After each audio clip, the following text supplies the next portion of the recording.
पूना के सभी सम्मानित सज्जनों, मैं आपको आज रंग पंचमी की शुभकामनाएं देना चाहता हूं और आपका बहुत आभार व्यक्त करना चाहता हूं कि आपके अपने व्यस्ततम जीवन में से कुछ समय निकालकर आप इस व्याख्यान में यहाँ आए। मैं यहाँ के चार्टर्ड अकाउंटेंट्स का जो एसोसिएशन है उसका बहुत आभारी हूँ कि उन्होंने मेरा ये व्याख्यान आयोजित किया। व्याख्यान के शुरू में ही मैं आपको मेरी एक परेशानी बता देना चाहता हूँ। मैं बेसिकली कभी भी अर्थशास्त्र का विद्यार्थी नहीं रहा। मैं साइंस और टेक्नोलॉजी में काम करने वाला एक व्यक्ति हूँ और काफी दिन उसी में काम किया। देश की हालतों ने मुझे मजबूर कर दिया कि इस अर्थशास्त्र को समझा जाए, और जैसे जैसे मैं अर्थशास्त्र को समझने की कोशिश कर रहा हूँ तो ऐसा लग रहा है कि यह अर्थशास्त्र नहीं है, अनर्थशास्त्र है। आपके बीच में आया हूं जो कुछ पिछले वर्षों में समझ पाया हूं उसको शेयर करने के लिए, और अगर उसमें से कोई दिशा बनती हो तो आपसे मेरा निवेदन है कि इन बातों को सिर्फ यहां सुनकर ना चले जाएं आप। अगर जरूरत पड़े तो इन प्रश्नों पर आगे भी बहस चलाएं, क्योंकि ये देश के आर्थिक आजादी से जुड़े हुए प्रश्नों में से एक बहुत महत्वपूर्ण प्रश्न है। एक इतिहासकार हुआ है टॉयनबी, उसका एक बहुत प्रचलित वाक्य है, सारी दुनिया में बहुत मशहूर है। वो कहा करता था अक्सर, always economic subjugation leads political subjugation. अगर किसी देश में आर्थिक रूप से गुलामी आ जाती है तो फिर राजनीतिक गुलामी आती ही है। तो कहीं इस देश में जो दुर्घटनाएं घटित हो रही हैं उससे ऐसा लगने लगा है कि देश धीरे धीरे एक आर्थिक गुलामी में फंसता चला जा रहा है, और जो आर्थिक गुलामी में देश फंस रहा है उसके पीछे कोई नारे नहीं है, ठोस सच्चाइयां हैं, ठोस सबूत हैं जो ये सिद्ध कर रहे हैं कि देश आर्थिक गुलामी में फंस रहा है। 1991 में इस देश में एक सरकार बनी और उस सरकार ने ग्लोबलाइजेशन का एक नारा दिया। ग्लोबलाइजेशन का जो नारा दिया गया वो सिर्फ भारत में नहीं था, भारत जैसे तमाम विकासशील देशों में भी वो नारा चला।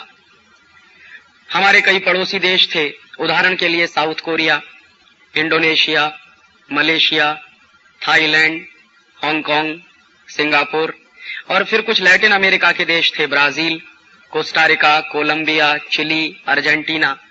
तो कुछ ऐसे तमाम देश थे जिन्होंने एक साथ ये ग्लोबलाइजेशन का नारा देना शुरू किया। तो ये एक साथ जो ग्लोबलाइजेशन का नारा देना शुरू किया, और उसके बाद एक शब्द आया जिसमें अक्सर कहा गया न्यू इकोनॉमिक पॉलिसीज। तो हमारे देश में न्यू इकोनॉमिक पॉलिसीज और ग्लोबलाइजेशन ये दो ऐसे शब्द बन गए जिनको मंत्रों की तरह से जाप किया जाने लगा। जिस समय में ये ग्लोबलाइजेशन और लिबरलाइजेशन शुरू हुआ था उस दिन से आज तक मैं और मेरे कई साथी इस पूरी प्रक्रिया को बहुत बारीकी से समझने की कोशिश कर रहे थे, और हम ये समझना चाहते थे कि ये ग्लोबलाइजेशन है या कुछ और भी है इसके साथ। तो जब ये ग्लोबलाइजेशन शुरू हुआ तो इसके साथ बहुत सारे वायदे थे, बड़ी बड़ी बातें थी। जो सबसे महत्वपूर्ण बात थी वो ये थी, आप शायद समझते होंगे उसको या आपको याद भी होगी, कि 1990-1991 में हमारे देश की अर्थव्यवस्था में थोड़ी सी मंदी आ गई थी, कुछ रुकावट आ गई थी। तो उस मंदी और रुकावट को दूर करना है तो सिवाय ग्लोबलाइजेशन और लिबरलाइजेशन के इस देश के पास कोई रास्ता नहीं है, ऐसी बात पूरे देश में कही गई थी। और मुझे बराबर याद है कि हमारे देश के मूर्धन्य अर्थशास्त्रियों ने भी ये कहना शुरू कर दिया था कि चूंकि देश के पास विदेशी मुद्रा का भंडार बहुत कम हो गया है और हमारे पास मुश्किल से 3 सप्ताह का इंपोर्ट बिल चुकाने के बराबर मुद्रा है, तो हमको तो कुछ करना ही पड़ेगा। तो हमारे पास बैलेंस ऑफ पेमेंट की क्राइसिस हो गई थी। तो उस बैलेंस ऑफ पेमेंट की क्राइसिस को दूर करने के लिए हमारी सरकार ने आईएमएफ और वर्ल्ड बैंक के पास अप्रोच किया था लोन के लिए, पैसा लेने के लिए, कर्ज लेने के लिए। तो 1991 में जब आईएमएफ और वर्ल्ड बैंक के पास भारत की सरकार का पत्र गया कि भारत को तुरंत कर्जा चाहिए आईएमएफ और वर्ल्ड बैंक से, तो आईएमएफ और वर्ल्ड बैंक की जैसी की आदत है, उन्होंने सबसे पहले ये कहना शुरू कर दिया कि आपको हम कर्जा तो देंगे, लेकिन उसके साथ हमारी कुछ कंडीशनैलिटीज होंगी। तो आईएमएफ की तरफ से, वर्ल्ड बैंक की तरफ से भारत सरकार को कुछ कंडीशनैलिटीज पेश किए गए कि आप अगर इन शर्तों को पूरा करें तो हम आपको कर्ज देने को तैयार हैं। तो वो शर्तें क्या थी? सबसे पहली शर्त है आईएमएफ और वर्ल्ड बैंक की, जब भी कोई देश उनके पास कठिन परिस्थिति में जाता है तो उनका एक रटा रटाया प्रेस्क्रिप्शन है कि सबसे पहले किसी भी देश को वो ये कहते हैं कि आप अपनी करेंसी का डिवैल्यूएशन करिए तो हम आपको लोन दे देंगे। और इस बात को पेश करने का तरीका अलग है। वो ये कहते हैं कि आप अपनी करेंसी का डिवैल्यूएशन इसलिए करिए ताकि आपका एक्सपोर्ट ज्यादा हो जाए, और चूंकि आपका एक्सपोर्ट ज्यादा होगा तो आप ज्यादा डॉलर्स कमा सकेंगे, और जब आप ज्यादा डॉलर्स कमा सकेंगे तभी आप हमारे लिए हुए कर्ज को वापस कर सकेंगे। तो इसको अगर एक लाइन में कहूं तो आईएमएफ का एक प्रेस्क्रिप्शन है, वो सारी दुनिया में सभी देशों पे लागू करवा देते हैं कि आप एक्सपोर्ट ओरिएंटेड डेवलपमेंट करना शुरू करिए। तो ये आईएमएफ का पहला प्रेस्क्रिप्शन है।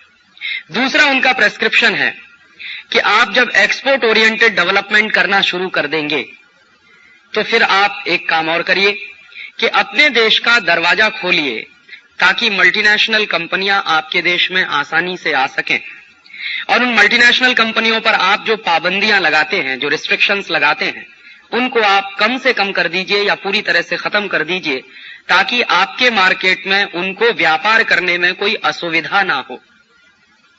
और क्यों मल्टीनेशनल्स को आप अपने मार्केट में बुलाइए कि आप अगर मल्टीनेशनल्स को बुलाएंगे अपने मार्केट में तो उनके साथ हाई टेक आएगा, टेक्नोलॉजी बहुत आएगी, और जब टेक्नोलॉजी बहुत आएगी तो आपके यहाँ क्वालिटी का माल बनना शुरू हो जाएगा, और जब आपके यहाँ क्वालिटी का माल बनना शुरू हो जाएगा तो ज्यादा से ज्यादा आप एक्सपोर्ट कर सकेंगे, तो मल्टीनेशनल्स भी आके आपके एक्सपोर्ट में प्रमोशन करेंगे और आपके निर्यात को बढ़ाएंगे। तीसरा प्रेस्क्रिप्शन उनका अक्सर ये रहा करता है कि आप अपने इंटरनल मार्केट में जो डोमेस्टिक इंडस्ट्री को प्रोटेक्शन देते हैं वो प्रोटेक्शन देना बंद करिए, और अगर आप डोमेस्टिक इंडस्ट्री को प्रोटेक्शन दे रहे हैं तो उसके बारे में आईएमएफ का ये मानना है कि आप एक कंजर्वेटिव इकोनॉमी को चलाने की कोशिश कर रहे हैं। तो आप डोमेस्टिक इंडस्ट्रीज को प्रोटेक्शन मत दीजिए, मल्टीनेशनल्स को खुली छूट दे दीजिए, उनको पूंजी लाने की भी खुली छूट दे दीजिए और पूंजी ले जाने की भी खुली छूट दे दीजिए। उनके ऊपर किसी तरह की पाबंदी नहीं होनी चाहिए, और आप सब के सब फ्री ट्रेड के लिए अपने आप को तैयार कर लीजिए। फिर इसके बाद कुछ और बातें भी बताई जाती हैं। जैसे एक बात ये बताई जाती है कि भारत की इकोनॉमी कॉम्पिटिटिव नहीं है, तो जब तक आप अपना दरवाजा नहीं खोलेंगे तो आपकी इकोनॉमी में कंपटीशन नहीं आएगा, और आपकी इकोनॉमी में कंपटीशन नहीं आएगा तो आपके देश के कंज्यूमर्स को उसका बहुत नुकसान होगा। तो आपकी इकोनॉमी में कंपटीशन आना चाहिए, कंज्यूमर्स को उसका फायदा होना चाहिए। इसके लिए बहुत जरूरी है कि बड़े मल्टीनेशनल्स को भारत में या अपने बाजार में आप आने की खुली छूट दीजिए। और ऐसे ऐसे करके कुछ शर्तें वो बताते चले जाते हैं, और दुनिया के बहुत सारे देश हैं जो उनको लागू करते चले जाते हैं। एक बात आपको और बता दूं कि आईएमएफ और वर्ल्ड बैंक की जो कंडीशनैलिटीज होती हैं वो सिर्फ दुनिया के गरीब या तीसरी दुनिया के देशों पर ही लागू होती है। जानकारी ये मैं आपको दे दूं कि अमेरिका और यूरोप के देश भी आईएमएफ से कर्ज लेते हैं, और अमेरिका और यूरोप के देश भी आईएमएफ और वर्ल्ड बैंक से जब कर्ज लेते हैं तो जो कंडीशनैलिटीज आईएमएफ वाले हमारे ऊपर लगाते हैं वो कभी अमेरिका के ऊपर नहीं लगाई जाती, क्योंकि वो हमेशा से ये मान के चलते हैं कि अमेरिकन इकोनॉमी तो पहले से ही ग्लोबलाइज्ड है। हालांकि ये सबसे बड़ा झूठ है कि अमेरिकन इकोनॉमी ग्लोबलाइज्ड है। दूसरा उनका ये मानना है कि अमेरिकन इकोनॉमी में बहुत कंपटीशन है। ये उससे भी बड़ा झूठ है कि अमेरिकन इकोनॉमी में बहुत कंपटीशन है। तीसरी बात कि अमेरिकन इकोनॉमी पूरी तरह से फ्री इकोनॉमी है, ये दुनिया का सबसे बड़ा झूठ है कि अमेरिकन इकोनॉमी फ्री इकोनॉमी है। और फिर उसके बाद यूरोप के बारे में भी कुछ इसी तरह की बातें होती हैं। तो मेरे मन में अक्सर ये प्रश्न उठता रहा है कि जब वर्ल्ड बैंक और आईएमएफ से अमेरिका भी कर्ज लेता है, यूरोप के देश भी कर्ज लेते हैं, तो उनके ऊपर कंडीशनैलिटीज नहीं लगाई जाती, और हमारे जैसे देश जब उनसे कर्ज लेने के लिए जाते हैं तो उनके ऊपर तत्काल कंडीशनैलिटीज लागू कर दी जाती है। तो एक बार मन में आया कि ये वर्ल्ड बैंक और आईएमएफ की व्यवस्था जो चलती है इसके बारे में समझना चाहिए कि ऐसी कौन सी खास बात है कि वो यूरोप और अमेरिकन ब्लॉक पर कभी कोई कंडीशन नहीं लगाते, अमेरिकन और यूरोपियन ब्लॉक के लिए कभी भी वो शर्तें नहीं लगाते जो दूसरी दुनिया के, तीसरी दुनिया के देशों पर वो लगाते हैं। तो उसका इतिहास बिल्कुल स्पष्ट ये बताता है कि ये बना कैसे वर्ल्ड बैंक और IMF. Actually second world war में यूरोप और अमेरिकन इकोनॉमी तबाह हो गई थी। यूरोप को ज्यादा नुकसान हुआ था, अमेरिका को कुछ कम नुकसान हुआ था। तो यूरोप और अमेरिका की इकोनॉमी जब सेकेंड वर्ल्ड वॉर में पूरी तरह से तबाह हुई तो उस इकोनॉमी को फिर से खड़ा करने के लिए दो इंस्टीट्यूट का जन्म हुआ वर्ल्ड बैंक और आईएमएफ के नाम पे। ब्रेटन वुड नाम की एक जगह है अमेरिका में, एक गांव जैसा है, अभी थोड़ा बड़ा शहर हो गया है। वहां पर एक एग्रीमेंट हुआ था जिसमें 44 देशों के प्रधानमंत्री और राष्ट्रपति शामिल हुए थे। उन लोगों ने एक एग्रीमेंट किया था जिसका नाम है ब्रेटन वुड्स एग्रीमेंट। तो उस ब्रेटन वुड्स एग्रीमेंट के आधार पर आईएमएफ और वर्ल्ड बैंक का जन्म हुआ सेकेंड वर्ल्ड वॉर के बाद। तो जब से ये आईएमएफ और वर्ल्ड बैंक का जन्म हुआ है तब से वहां एक पॉलिसी चलती है। पॉलिसी ये चलती है कि आईएमएफ और वर्ल्ड बैंक में जो मेंबर कंट्रीज हैं वहां बिल्कुल डेमोक्रेसी नहीं है। वन मेंबर वन वोट कभी नहीं होता आईएमएफ में और ना वर्ल्ड बैंक में होता है। वहां अमेरिका के पास सबसे ज्यादा वोट्स हैं और अमेरिका का जो वोटिंग शेयर है आईएमएफ में और वर्ल्ड बैंक में भी वो करीब 20% है। माने अमेरिका अगर एक वोट डालता है तो उसकी जो कीमत है, अगर कुल वोट की कीमत 100 रुपया मानी जाए तो अमेरिका के वोट की कीमत 20 रुपए के बराबर होती है। बाकी 80 रुपए की कीमत में सारी दुनिया के देश हैं और उन देशों की संख्या लगभग 117 है। तो आईएमएफ और वर्ल्ड बैंक में कभी भी डेमोक्रेसी आया नहीं पाई है और आने वाली भी नहीं है, क्योंकि वो हमेशा से स्ट्रक्चर वैसा ही बनाकर रखना चाहते हैं। तो ये जो वर्ल्ड बैंक बना था वो इस बात के लिए बना था कि दुनिया के तमाम देशों को युद्ध के बाद, सेकेंड वर्ल्ड वॉर के बाद बहुत शॉर्ट टर्म के लोन की जरूरत पड़े, तात्कालिक कोई पेमेंट की जरूरत पड़े, बैलेंस ऑफ पेमेंट की क्राइसिस हो जाए तो आईएमएफ उसके लिए कर्ज बांटेगा और किसी देश को अपने इंफ्रास्ट्रक्चर के डेवलपमेंट के लिए लोन की जरूरत पड़े तो वर्ल्ड बैंक उसको बांटेगा। तो इस तरह से ये बंटवारा हुआ था। लेकिन इसमें एक बहुत महत्वपूर्ण बात है जो मुझे इन दोनों संस्थाओं के अध्ययन करने के बाद पता चली, जो सामान्य लोगों को मालूम नहीं होती। आईएमएफ और वर्ल्ड बैंक ट्विन इंस्टीट्यूट्स हैं, जुड़वा कह सकते हैं एक दूसरे का। और इसमें होता क्या है कि अगर कोई देश वर्ल्ड बैंक से कर्जा लेने के लिए जाए तो वर्ल्ड बैंक की तरफ से यह कहा जाता है कि आप आईएमएफ की कंडीशनैलिटीज को पूरा करिए। और इसी तरह से कोई देश अगर आईएमएफ के पास कर्ज लेने के लिए जाए तो वो कहते हैं कि आप वर्ल्ड बैंक की कंडीशनैलिटीज को पूरा करिए। माने क्रॉस कंडीशनैलिटीज का सिस्टम चलता है इन दोनों में। और उसमें होता क्या है, परोक्ष रूप से वो दोनों अपनी कंडीशनैलिटीज लागू करवा देते हैं इन गरीब देशों के ऊपर। और मैं कहना यह चाहता हूं कि वर्ल्ड बैंक और आईएमएफ की तरफ से दी गई कंडीशनैलिटीज या उनकी तरफ से दिए गए प्रेस्क्रिप्शन कभी रिफॉर्म्स नहीं हो सकते। ये रिफॉर्म शब्द का अपमान है। ये वर्ल्ड बैंक और आईएमएफ बने ही हैं अमेरिकन और यूरोपियन ब्लॉक की हेजेमनी को बनाए रखने के लिए। हमारे यहां क्या गलती हुई पिछले 7 वर्षों में? हमारे यहां प्रेस ने, खासकर अंग्रेजी प्रेस ने, आईएमएफ और वर्ल्ड बैंक के प्रेस्क्रिप्शन को रिफॉर्म्स के नाम पर प्रचारित करना शुरू कर दिया और आईएमएफ और वर्ल्ड बैंक की कंडीशनैलिटीज को ग्लोबलाइजेशन के रूप में प्रचारित करना शुरू कर दिया। ग्लोबलाइजेशन एक बहुत बड़ा व्यापक शब्द है और आईएमएफ और वर्ल्ड बैंक की कंडीशनैलिटीज एक बहुत छोटा शब्द है। तो हमसे जो गलती हुई है पिछले 7 वर्षों में, खासकर इस देश के इंटेलेक्चुअल क्लास से, वो सबसे बड़ी गलती यही हुई कि आईएमएफ और वर्ल्ड बैंक की कंडीशनैलिटीज को हमारे देश ने रिफॉर्म्स मानने की बड़ी भारी भूल की और आईएमएफ और वर्ल्ड बैंक की कंडीशनैलिटीज को हमारे देश में न्यू इकोनॉमिक पॉलिसीज के रूप में प्रचारित किया गया।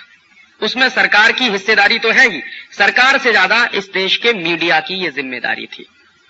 इस देश के लोगों को साफ साफ बताना चाहिए था कि ये जो कुछ भारत में हो रहा है वो विश्व बैंक और मुद्रा कोष की शर्तों के अनुसार हो रहा है, उसमें भारत सरकार अपनी खुशी से शामिल है, इस पे शक था। तो हमारे यहां 1991 में ये जो कुछ शुरू किया गया वो दुनिया के और भी कई देशों में शुरू किया गया, जैसा मैंने आपको उदाहरण दिया, साउथ कोरिया, इंडोनेशिया, मलेशिया वगैरह वगैरह। और ये जो south Korea, Indonesia, Malaysia type के देश थे, इन्होंने जो IMF, वर्ल्ड बैंक की कंडीशनैलिटीज थी, उनको ज्यादा तेजी के साथ और ज्यादा ईमानदारी के साथ लागू करना शुरू कर दिया। तो IMF की सबसे ज्यादा ईमानदारी के साथ अगर किसी देश ने रिफॉर्म्स को अपने यहां चलाया पूरी ईमानदारी से, तो वो देश है south Korea. South Korean government ने 91 से लगातार जो IMF ने कहा, जो वर्ल्ड बैंक ने कहा, वैसा ही किया, क्योंकि हर बार उनको लोन लेना था शॉर्ट टर्म का IMF से, तो हर बार उन्होंने उनकी कंडीशनलिटीज को मानना शुरू कर दिया। तो जैसे IMF ने साउथ कोरियन गवर्नमेंट को कहा कि आप अपने मार्केट को ओपन कर दीजिए, अमेरिकन कंपनियों को आने दीजिए, यूरोपियन कंपनियों को आने दीजिए, तो साउथ कोरियन गवर्नमेंट ने खोल दिया अपने मार्केट को। दूसरी बात साउथ कोरियन गवर्नमेंट से कही IMF के ऑफिसर्स ने कि आपके देश का जो पब्लिक सेक्टर है, माने साउथ कोरियन पब्लिक सेक्टर जो है, इसको भी खुला छोड़ दीजिए और आप इनका प्राइवेटाइजेशन शुरू कर दीजिए, क्योंकि इस पब्लिक सेक्टर को खामखां बोझे की तरह से ढोते रहेंगे आप अपने छाती पर, तो ये आपके लिए नुकसान देगा। तो साउथ कोरियन गवर्नमेंट ने वो भी कर दिया। तीसरी बात साउथ कोरियन गवर्नमेंट से कही IMF के ऑफिसर्स ने कि अब आप अपनी करेंसी का डिवैल्यूएशन भी कर दीजिए ताकि आपका एक्सपोर्ट बहुत बढ़ जाए। तो साउथ कोरियन गवर्नमेंट ने वो भी कर दिया, डिवैल्यूएशन भी कर दिया उनकी अपनी करेंसी का। तो कुछ 1-2 साल उनका एक्सपोर्ट भी काफी तेजी से होने लगा। फिर चौथी बात उन्होंने ये कहना शुरू किया कि आपके अपने मार्केट में जो डोमेस्टिक इंडस्ट्रीज हैं साउथ कोरिया की, उनके ऊपर जो आपने प्रोटेक्शन दे रखे हैं, उन प्रोटेक्शंस को विड्रॉ कर लीजिए, ताकि south Korean industries American industries के साथ कंपटीशन में आ सकें। और कंपटीशन जब आएंगी साउथ कोरियन इंडस्ट्रीज, तो अमेरिकन कंपनियों से ताकतवर मुकाबला होगा, तो उनकी क्वालिटीज इंप्रूव होंगी वगैरह वगैरह। उन्होंने वो भी कर दिया। फिर उसके बाद उन्होंने कहा कि आप अपने फाइनेंशियल मार्केट को खोल दीजिए। तो साउथ कोरियन गवर्नमेंट ने सियोल का जो स्टॉक एक्सचेंज है वो पूरी तरह से खोलकर अमेरिकी लोगों के हाथ में दे दिया कि ले लीजिए, आप चलाइए, हमने इतना खोल दिया पूरे मार्केट को। फिर उसके बाद उन्होंने एक और बात कही कि साउथ कोरिया में बहुत पहले से डोमेस्टिक इंडस्ट्री को प्रोटेक्ट करने के लिए एंटी डंपिंग हुआ करते थे। तो साउथ कोरियन गवर्नमेंट को कहा IMF के ऑफिसर्स ने कि अब आप अपने एंटी डंपिंग लॉज भी विड्रॉ कर लीजिए। साउथ कोरियन गवर्नमेंट ने वो भी कर लिया।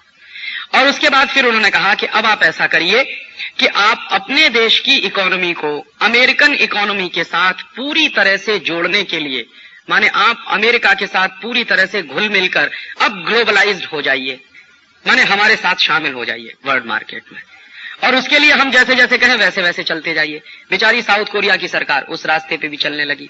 और मैं आपको इसी समय एक दूसरी बात कहना चाहता हूं कि जिस समय ये सब कुछ साउथ कोरिया में हो रहा था, उसी समय हमारे देश के पार्लियामेंट में हमारे ex finance minister doctor Manmohan Singh ने एक बहुत लंबा भाषण दिया है, 1.5 घंटे का। उस भाषण की कॉपी मेरे पास है और वो पार्लियामेंट की प्रोसीडिंग्स में छपा हुआ भाषण है। तो डॉक्टर मनमोहन सिंह पार्लियामेंट में कह रहे हैं, भारतीय संसद को संबोधित करते हुए कह रहे हैं कि हमको रिफॉर्म से डरने की कोई जरूरत नहीं है। हमारे देश में कुछ लोग हैं, वो नाम तो नहीं ले रहे हैं, शायद उनमें मेरे जैसे लोग भी शामिल होंगे, तो वो कह रहे हैं कि हमारे देश में कुछ लोग हैं जो ग्लोबलाइजेशन के बारे में गलत प्रचार कर रहे हैं पूरे देश में, और ग्लोबलाइजेशन से तो बहुत फायदा होने जा रहा है इस देश को, और ये ग्लोबलाइजेशन अगर 2-3 साल इस देश में चालू रहा और लागू रहा तो शायद इस देश में हम बहुत तरक्की कर लेंगे। जितनी तरक्की पिछले 40 साल में नहीं हो पाई, वो अगले हम 5 साल में करने जा रहे हैं।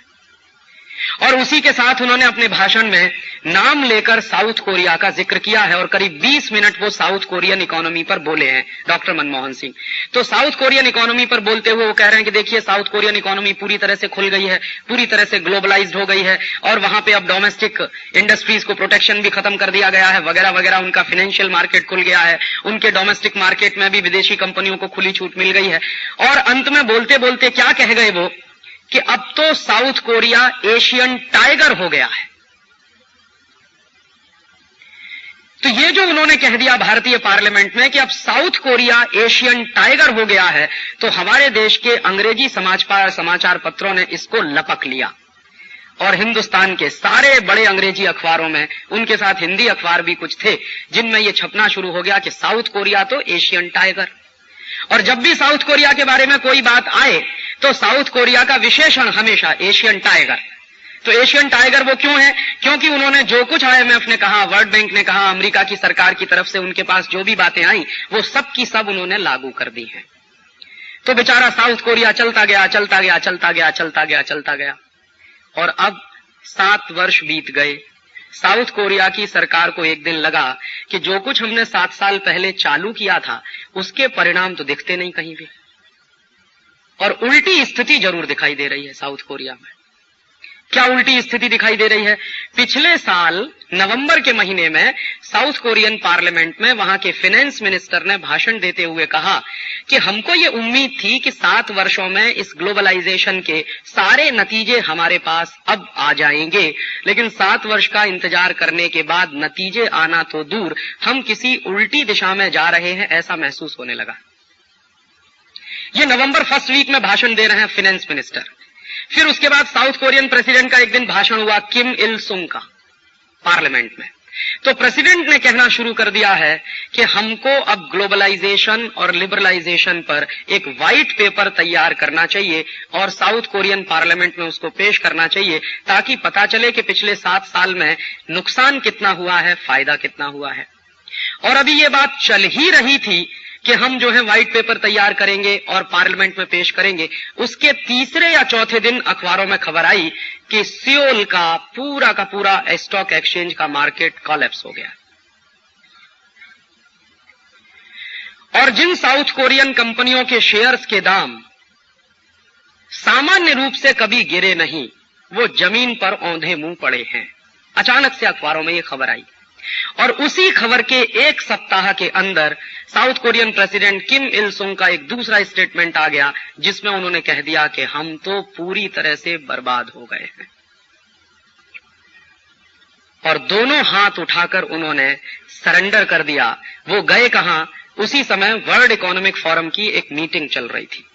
तो वर्ल्ड इकोनॉमिक फोरम की मीटिंग में साउथ कोरिया का एक प्रतिवेदन भेजा गया प्राइम मिनिस्टर और प्रेसिडेंट की तरफ से। साउथ कोरिया के एक मिनिस्टर ने उसको पढ़ा, और वर्ल्ड इकोनॉमिक फोरम की मीटिंग में साउथ कोरियन प्रेसिडेंट और प्राइम मिनिस्टर की तरफ से जो पत्र पढ़ा गया, उसके जो शब्द थे वो क्या, कि हम पूरी तरह से डूब गए हैं।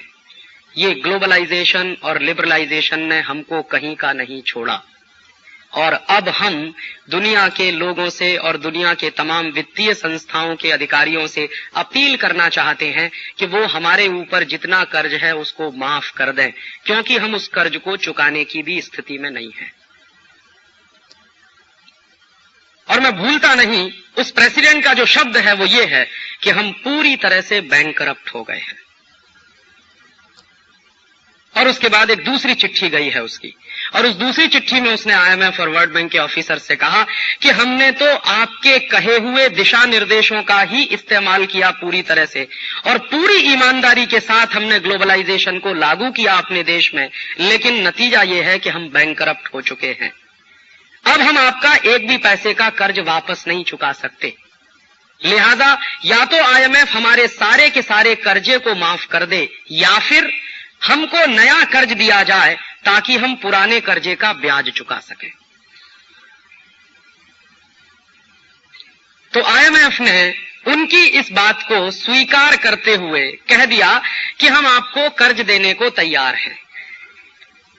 तो कितना कर्ज आपको चाहिए? तो साउथ कोरियन प्रेसिडेंट ने मांग की $60 बिलियन।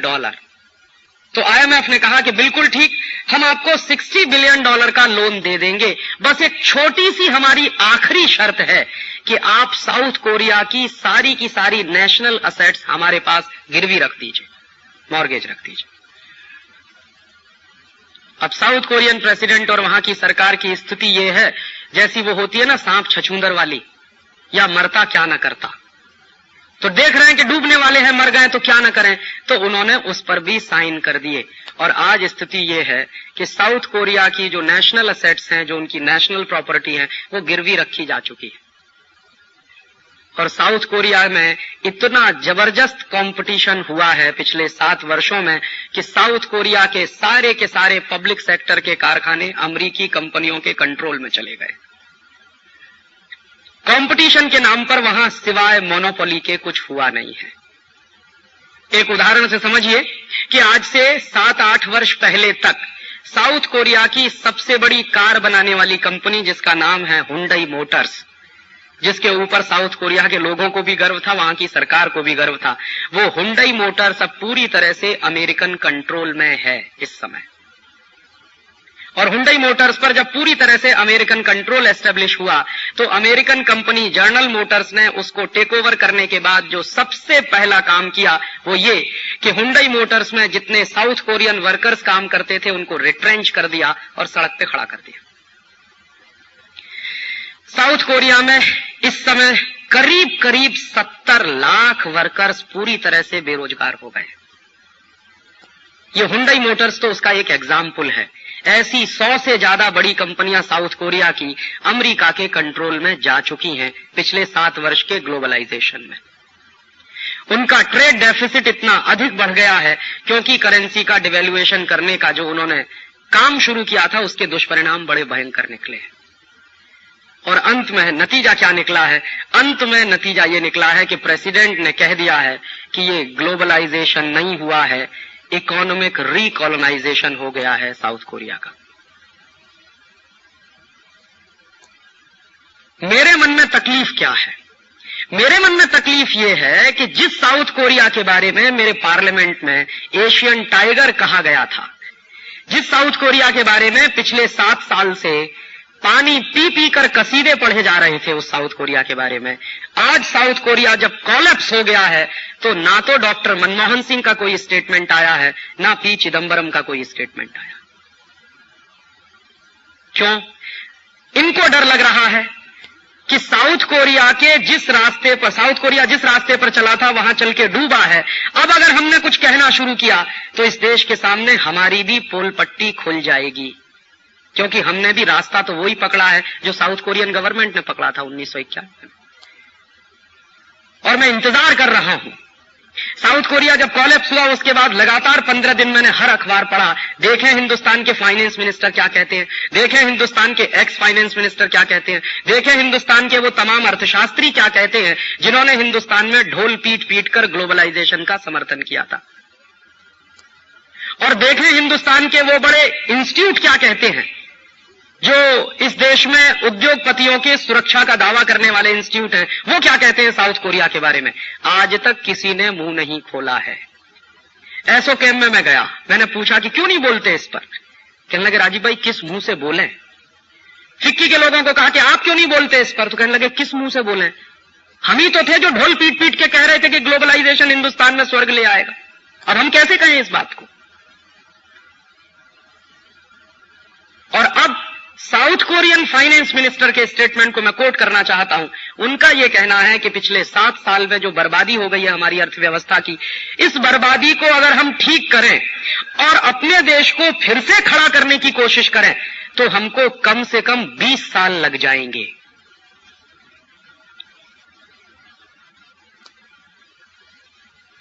ऐसे ही मैं दूसरा उदाहरण आपसे शेयर करना चाहता हूं। इंडोनेशिया वो देश है जहां स्टेबल गवर्नमेंट है पिछले 40 साल से, 45 साल से।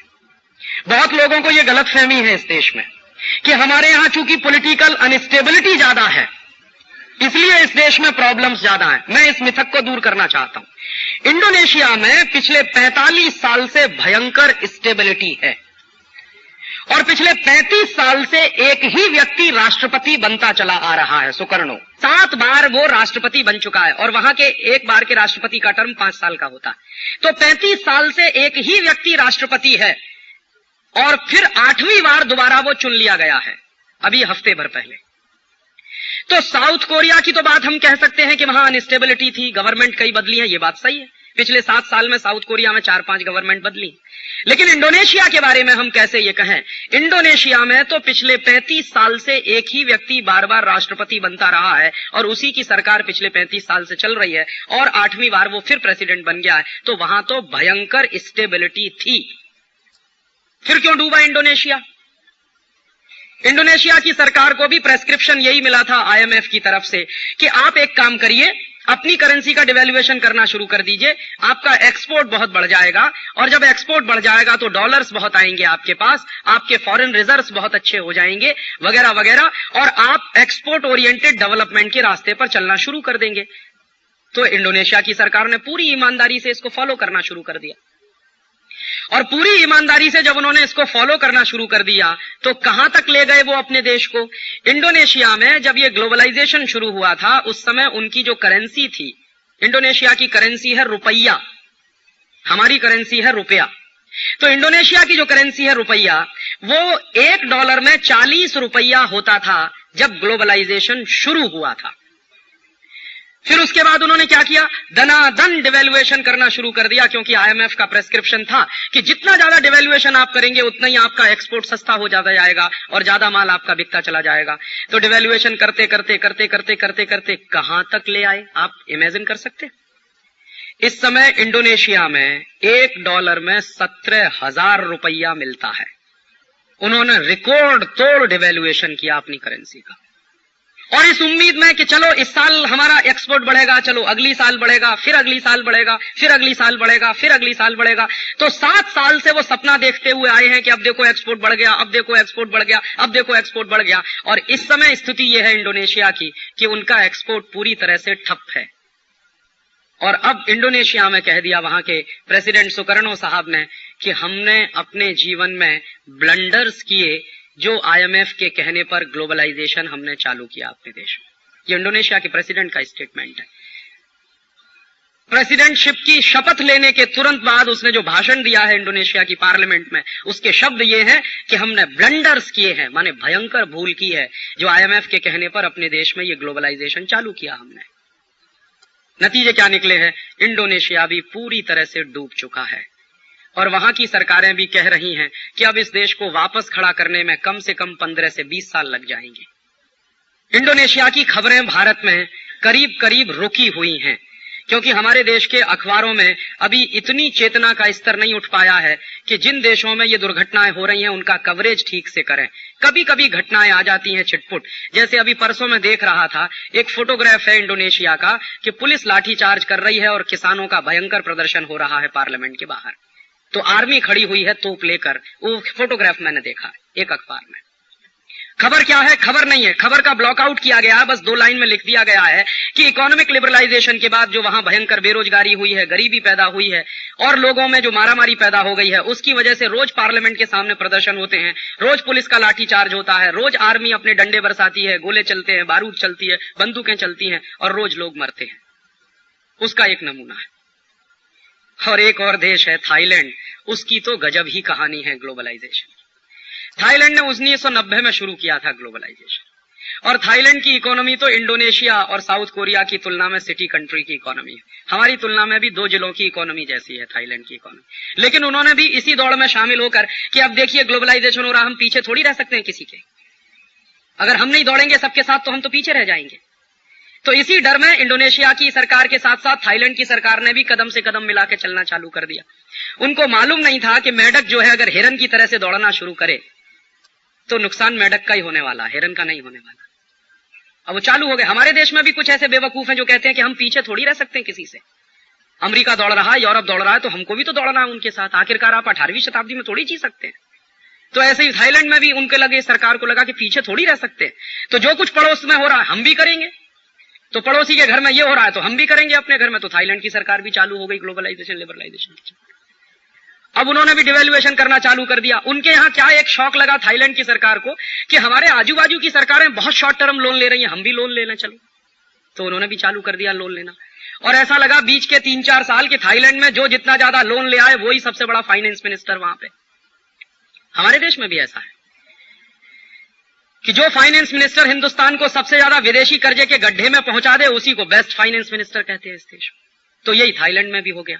तो उन्होंने भी लोन लेना चालू कर दिया, देखा देखी पड़ोसी देशों से दौड़ने के चक्कर में। अब वहां क्या हुआ है, अब वो भी बेचारे डूब गए हैं। कहते हैं लोन इतना ले लिया है थाईलैंड की गवर्नमेंट ने, उसका ब्याज चुकाने का पैसा नहीं है, इतनी उनकी नेशनल इनकम नहीं है।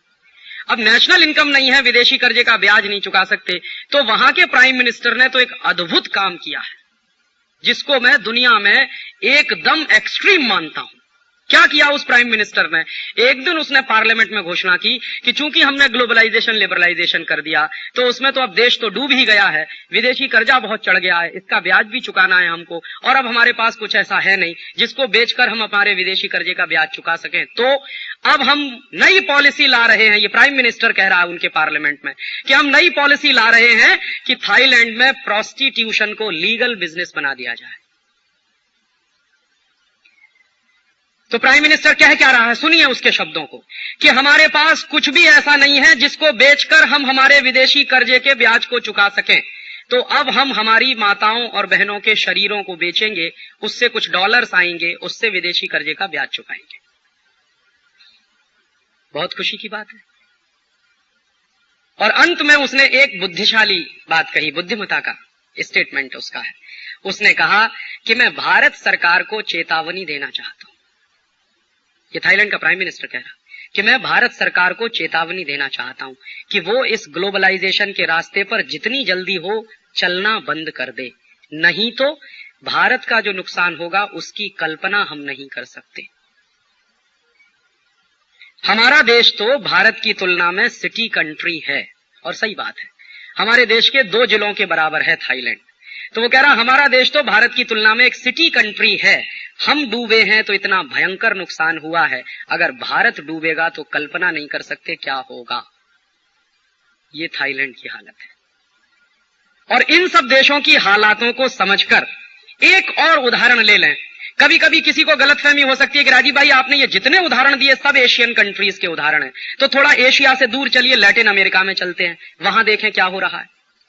तो लैटिन अमेरिका में ग्लोबलाइजेशन और लिबरलाइजेशन करने वाला सबसे बड़ा देश कोई था तो उसका नाम था ब्राजील। ब्राजील ने 1988 से ये चक्कर चालू कर दिया अपने देश में, और 1988 से चला जो ग्लोबलाइजेशन लिबरलाइजेशन ब्राजील में, तो उसके नतीजे क्या निकले?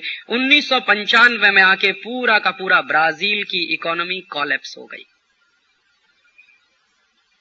इंडोनेशिया कोलैप्स हुआ, मलेशिया कोलैप्स हुआ, साउथ कोरिया कोलैप्स हुआ। लास्ट ईयर ब्राजील उसके करीब 2 साल पहले कोलैप्स हो चुका 95 में। और पूरी की पूरी ब्राजीलियन इकोनॉमी जब डूब गई तब वहां एक नए तरह की रेनेसांस की बात हुई। और क्या हुआ? एक बिल्कुल यंग एज का 37 साल का एक नौजवान निकला वहां से ब्राजील में, और उसने एक नारा दिया, be Brazilian and by Brazilian, माने स्वदेशी उनके लिए। और चला ब्राजील में 2-2.5 साल स्वदेशी का आंदोलन। उस आंदोलन की गर्मी पर वो नौजवान प्रेसिडेंट बनकर पहुंचा, ब्राजील के पार्लियामेंट में पहुंच गया, और उस नौजवान ने पूरे देश की इकोनॉमी को बिल्कुल यू टर्न दे दिया है। और ब्राजील की इकोनॉमी को उस नौजवान ने, जिसको पॉलिटिक्स का अनुभव नहीं है बिल्कुल, लेकिन अपने देश से प्यार है उस आदमी को, उसकी देशभक्ति पर कभी संदेह नहीं हो सकता, उसने कहा कि यह दुनिया में कौन कहता है कि IMF और वर्ल्ड बैंक की पॉलिसीज पर चलकर ही विकास होता है, और यह दुनिया में कौन कहता है कि अमेरिका जिस रास्ते से चलकर विकसित हुआ है उसी रास्ते पर चलकर हम विकसित होंगे।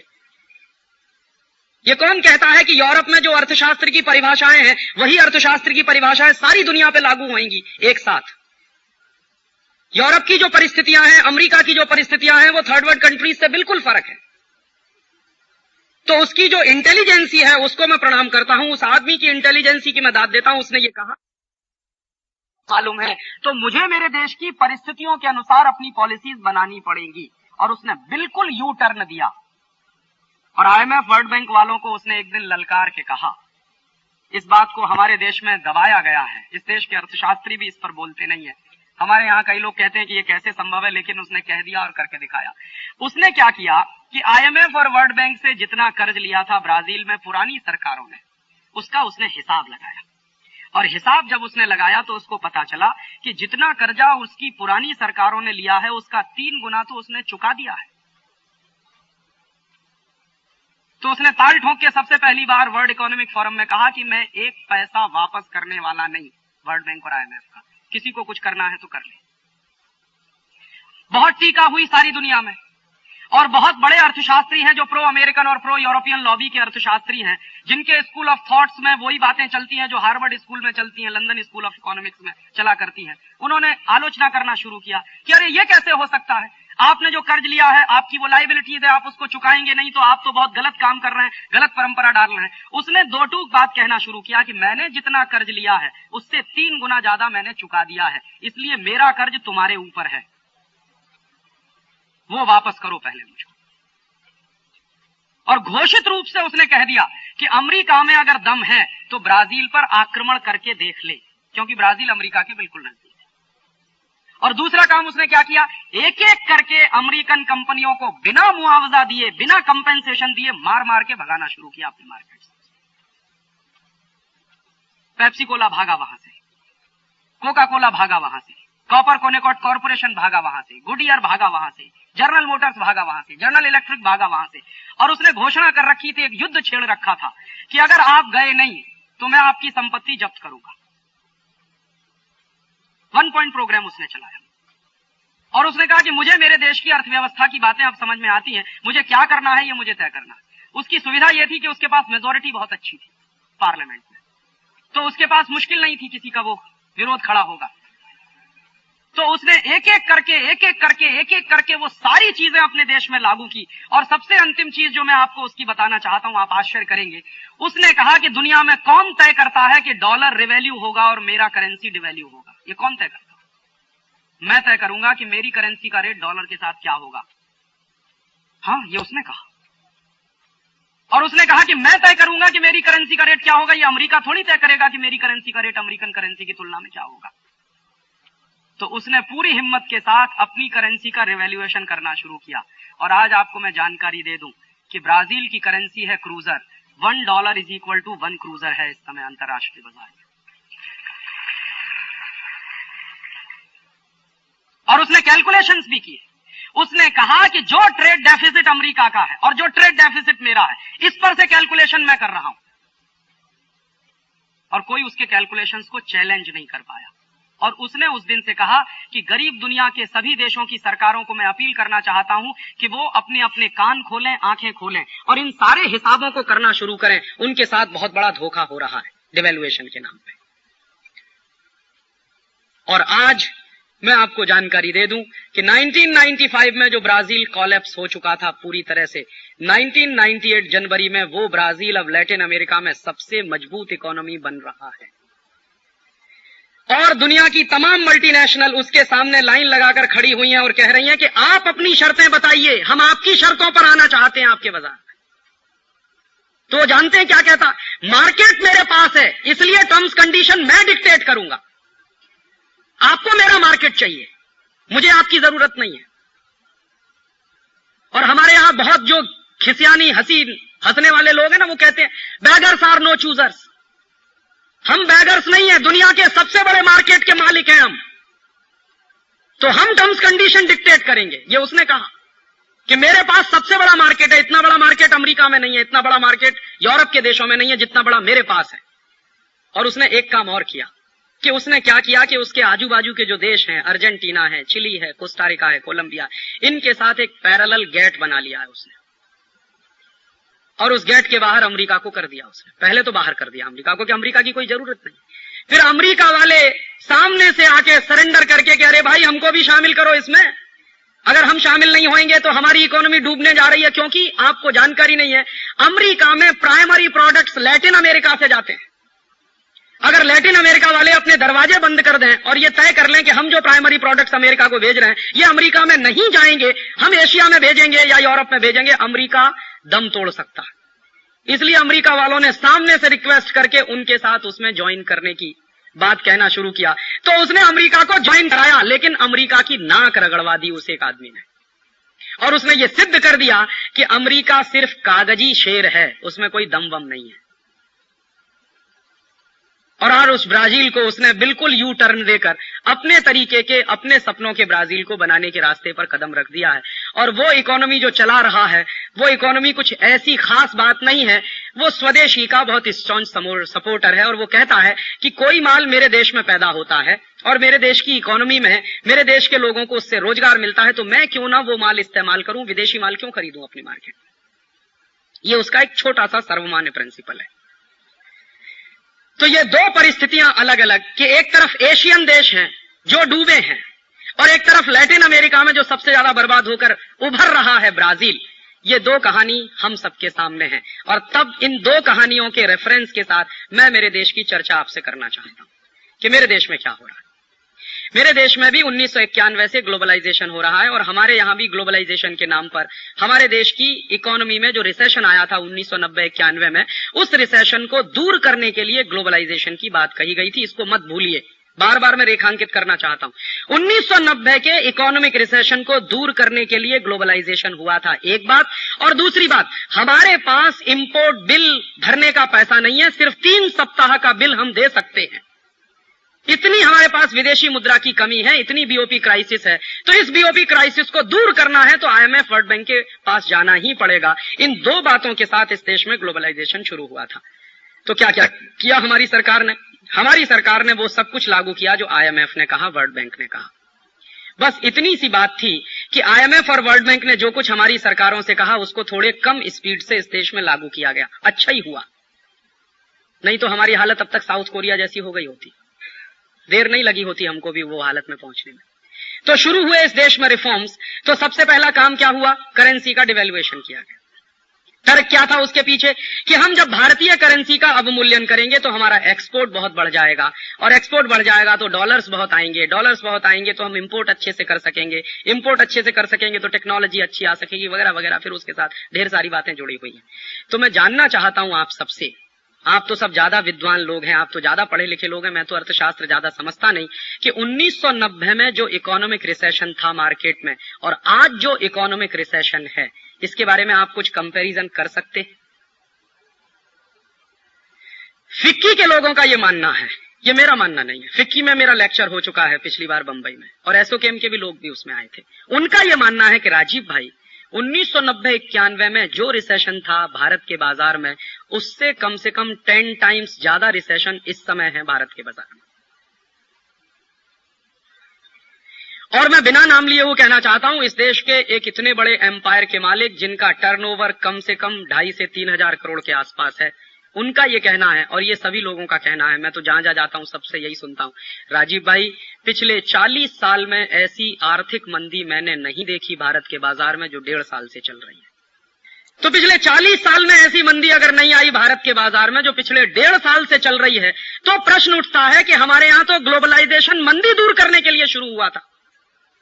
तो जब ग्लोबलाइजेशन इस देश की मंदी दूर करने के लिए हुआ था शुरू, तो मंदी ही इस देश में अगर ज्यादा बढ़ रही है तो कहीं ऐसा तो नहीं है कि गलत रास्ते पर आप चल रहे हैं? अगर आप डॉक्टर के पास जा रहे हैं और डॉक्टर साहब आपको दवा दे रहे हैं, दवा लगातार खाने के बाद भी आपका टेम्परेचर बढ़ता चला जा रहा है, तो क्या बुद्धिमानी आप करना पसंद करेंगे? उसी डॉक्टर पर भरोसा करेंगे जो टेम्परेचर इतना बढ़ा चुका है कि आपकी मृत्यु हो जाए, या कोई नया डॉक्टर पसंद करेंगे? बुद्धिमत्ता क्या कहती है? अगर आप इडियट होंगे तो वो जो डॉक्टर पिछले कुछ वर्षों से आपके ऊपर एक्सपेरिमेंट कर रहा है, उसी को एक्सपेरिमेंट करते देने देंगे और हो सकता है उसमें आपका घर भी चला जाए, आपका स्वास्थ्य भी चला जाए और आप भी चले जाएं। और अगर आप इंटेलिजेंट होंगे तो तुरंत अपना डॉक्टर बदलेंगे। क्यों? क्योंकि आपको डॉक्टर की बुद्धि पर कहीं ना कहीं एक क्वेश्चन मार्क लगना शुरू हो जाएगा कि कहीं ऐसा तो नहीं कि डॉक्टर का डायग्नोसिस गलत हो। मान लीजिए बीमारी आपको कुछ और है और डॉक्टर दवा कुछ और दे रहा है, तो उसका साइड इफेक्ट है कि टेम्परेचर बढ़ता चला जा रहा है, तो आपको तुरंत लगेगा कि शायद डॉक्टर का डायग्नोसिस गलत हो। या यह भी लग सकता है कि डॉक्टर का डायग्नोसिस गलत नहीं हो, लेकिन डॉक्टर ने जो दवाएं प्रेस्क्राइब की हैं वो गलत हो। तो आप एक नहीं 10 डॉक्टर्स बदलना पसंद करेंगे, क्योंकि अपने जीवन के साथ रिस्क कोई नहीं लेना चाहता। तो देश की जिंदगी के साथ रिस्क कैसे लिया जा सकता है?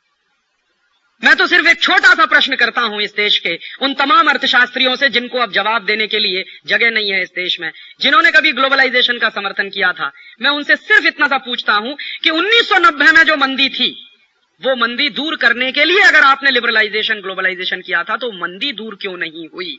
उल्टे मंदी और बढ़ क्यों गई? और दूसरा कि हमारे देश का जो विदेशी मुद्रा का अकाउंट था, जो खाता था, उसमें जो विदेशी मुद्रा थी हमारे पास कितनी थी? कितनी विदेशी मुद्रा थी?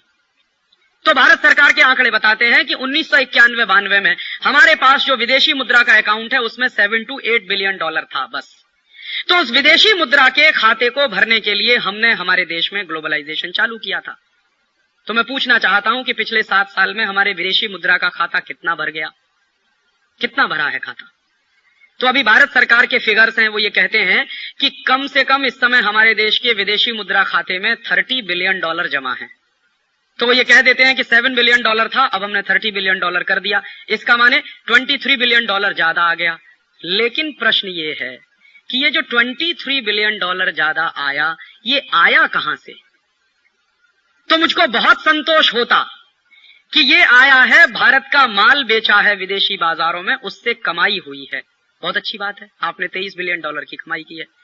लेकिन फिर मैंने जब एक बार पार्लियामेंट में सवाल पूछवाया, पिछला पार्लियामेंट जो डिसॉल्व हुआ, तो भारत सरकार का जवाब आया कि इसमें से अधिकांश आया है विदेशी कर्जे के रूप में। तो किस बात की पीठ ठोंके भाई आपकी? विदेशी कर्ज ले लिया है तो ये चुकाना भी पड़ेगा, ये आपकी कोई आमदनी तो है नहीं। और दूसरा भारत सरकार का ये कहना है कि इसमें दो चीजों से ज्यादा प्रमुखता से पैसा आया है। एक तो ज्यादा आया है विदेशी कर्जे के रूप में, और दूसरा है FCNR डिपॉजिट। माने हमारे देश में फाइनेंशियल मार्केट जो खोला गया और विदेशों की जो वित्तीय पूंजी आना शुरू हुई, जो फाइनेंशियल कैपिटल आना शुरू हुई, उस फाइनेंशियल कैपिटल के माध्यम से कुछ पैसा आया है। तो ज्यादा पैसा विदेशी कर्जे के रूप में है और बचा हुआ पैसा फाइनेंशियल कैपिटल के रूप में। तो मैं आपको जानकारी दे दूं कि ये फाइनेंशियल कैपिटल किसी की सगी नहीं होती।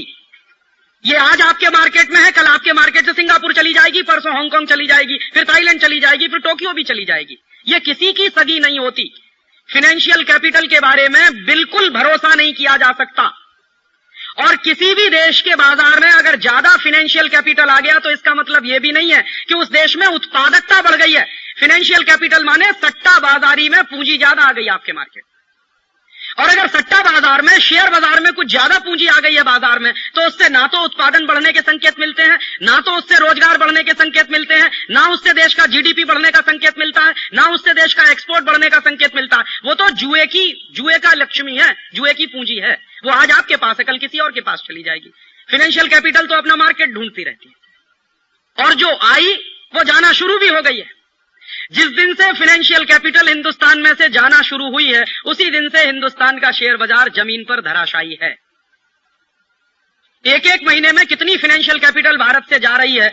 नवंबर के महीने में बॉम्बे स्टॉक एक्सचेंज के आंकड़े बताते हैं, नवंबर 1997 में 500 करोड़ की फाइनेंशियल कैपिटल यहां से गई है एक ही महीने में।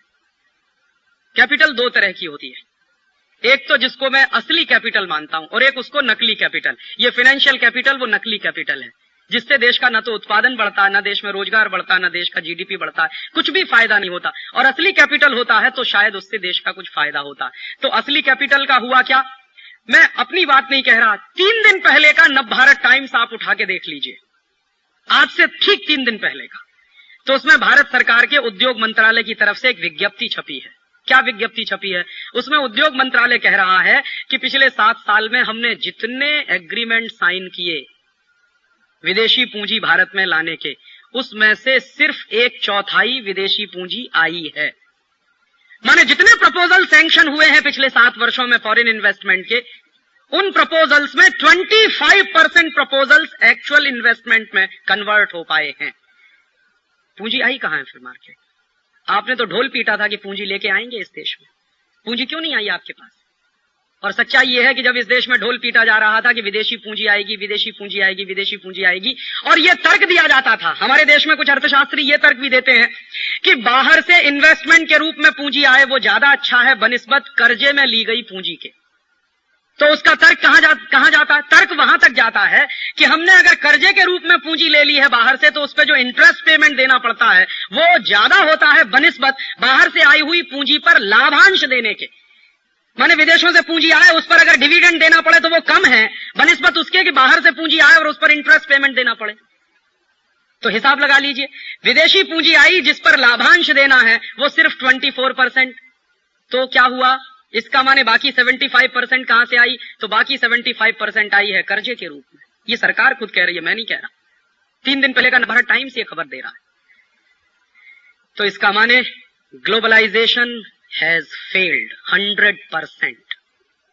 क्योंकि जिन 2 बड़े उद्देश्यों के लिए आपने ग्लोबलाइजेशन किया वो दोनों उद्देश्य पूरे नहीं हुए आपके। तो हो क्या गया है?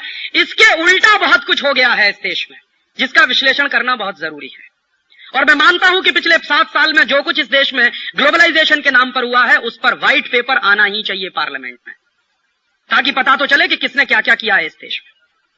तो पिछले 7 साल में क्या हो गया है, कुछ उसका एक अंदाजा हम लगा सकते हैं कि ग्लोबलाइजेशन के नाम पर पिछले 7 वर्षों में हमारी करेंसी का 120% डिवैल्यूएशन हो चुका है। मई के महीने में $1 18 रुपए का था, अब $1 40 रुपए का हो गया है। तो 120% डिवैल्यूएशन हो चुका है। इसका नतीजा क्या निकला कि आपका जो निर्यात है दुनिया के बाजारों में, जो एक्सपोर्ट है, वो एक्सपोर्ट खड्डे में जा रहा है आधे से ज्यादा। मतलब क्या है इसका कि पहले जब आप दुनिया के बाजार में $1 कमाने के लिए माल बेचते थे तो आपको 18 रुपए का माल बेचना पड़ता था। अब उसी $1 को कमाने के लिए जब आप माल बेचते हैं तो आपको 40 रुपए का माल बेचना पड़ता है। डॉलर तो एक ही आ रहा है ना, माल आपका 40 रुपए का जा रहा है। 1991 में उसी $1 की कमाई करने के लिए हमको 18 रुपए का माल बेचना पड़ता था। आज उसी $1 की कमाई करने के लिए हमको 40 रुपए का माल बेचना पड़ता है। बात बहुत स्पष्ट है कि 60% सामान हमारा खड्डे में जा रहा है, माने हम मुफ्त में दे रहे हैं, उसमें से कुछ आ नहीं रहा। और एक दूसरा नुकसान क्या हुआ कि बाहर से जो हम इंपोर्ट किया करते थे वो इंपोर्ट का बिल बढ़ गया है। पहले हम अगर $1 का तेल खरीदते थे, डीजल खरीदते थे, तो उसके लिए 18 रुपया खर्च करना पड़ता था। अब वही $1 का डीजल और पेट्रोल खरीदने के लिए हमको 40 रुपया खर्च करना पड़ता है। निश्चित रूप से ऑयल पूल अकाउंट का डेफिसिट बढ़ा है पिछले 7 साल में, और सरकार खुद कहती है कि इस देश में पिछले 7 साल में ऑयल पूल अकाउंट का डेफिसिट लगभग 20,000 करोड़ के आसपास पहुंचा। तो नुकसान सबसे बड़ा आपका क्या हुआ कि एक्सपोर्ट तो आपका बढ़ा नहीं, शायद वॉल्यूम ऑफ एक्सपोर्ट बढ़ गया। इस तकनीकी बात को समझिए, पार्लियामेंट में कितना बड़ा झूठ बोला गया इन 2 व्यक्तियों के द्वारा, मनमोहन सिंह और चिदंबरम के द्वारा। ये पिछले 7 साल से दोनों लोग पार्लियामेंट को गुमराह करते रहे हैं, और मैं मानता हूं कि इनके ऊपर केस चलना चाहिए। क्या गुमराह किया इन्होंने 7 साल से पार्लियामेंट में कि हमारे एक्सपोर्ट्स बढ़ रहे हैं। जब भी सवाल आया पार्लियामेंट में, मेरे जैसे लोगों ने 3-3 बार सवाल पूछवाया कि एक्सपोर्ट की स्थिति क्या है, तो हमेशा इन्होंने कहा कि एक्सपोर्ट्स बढ़ रहे हैं, एक्सपोर्ट्स बढ़ रहे हैं, एक्सपोर्ट्स बढ़ रहे हैं। तो आंकड़े क्या देते थे कि पिछले साल हमने इतने टन एक्सपोर्ट किया, इस साल इतना ज्यादा। और इन दोनों लोगों को इस देश के लोग सामान्य रूप से बड़ा भारी अर्थशास्त्री बताते।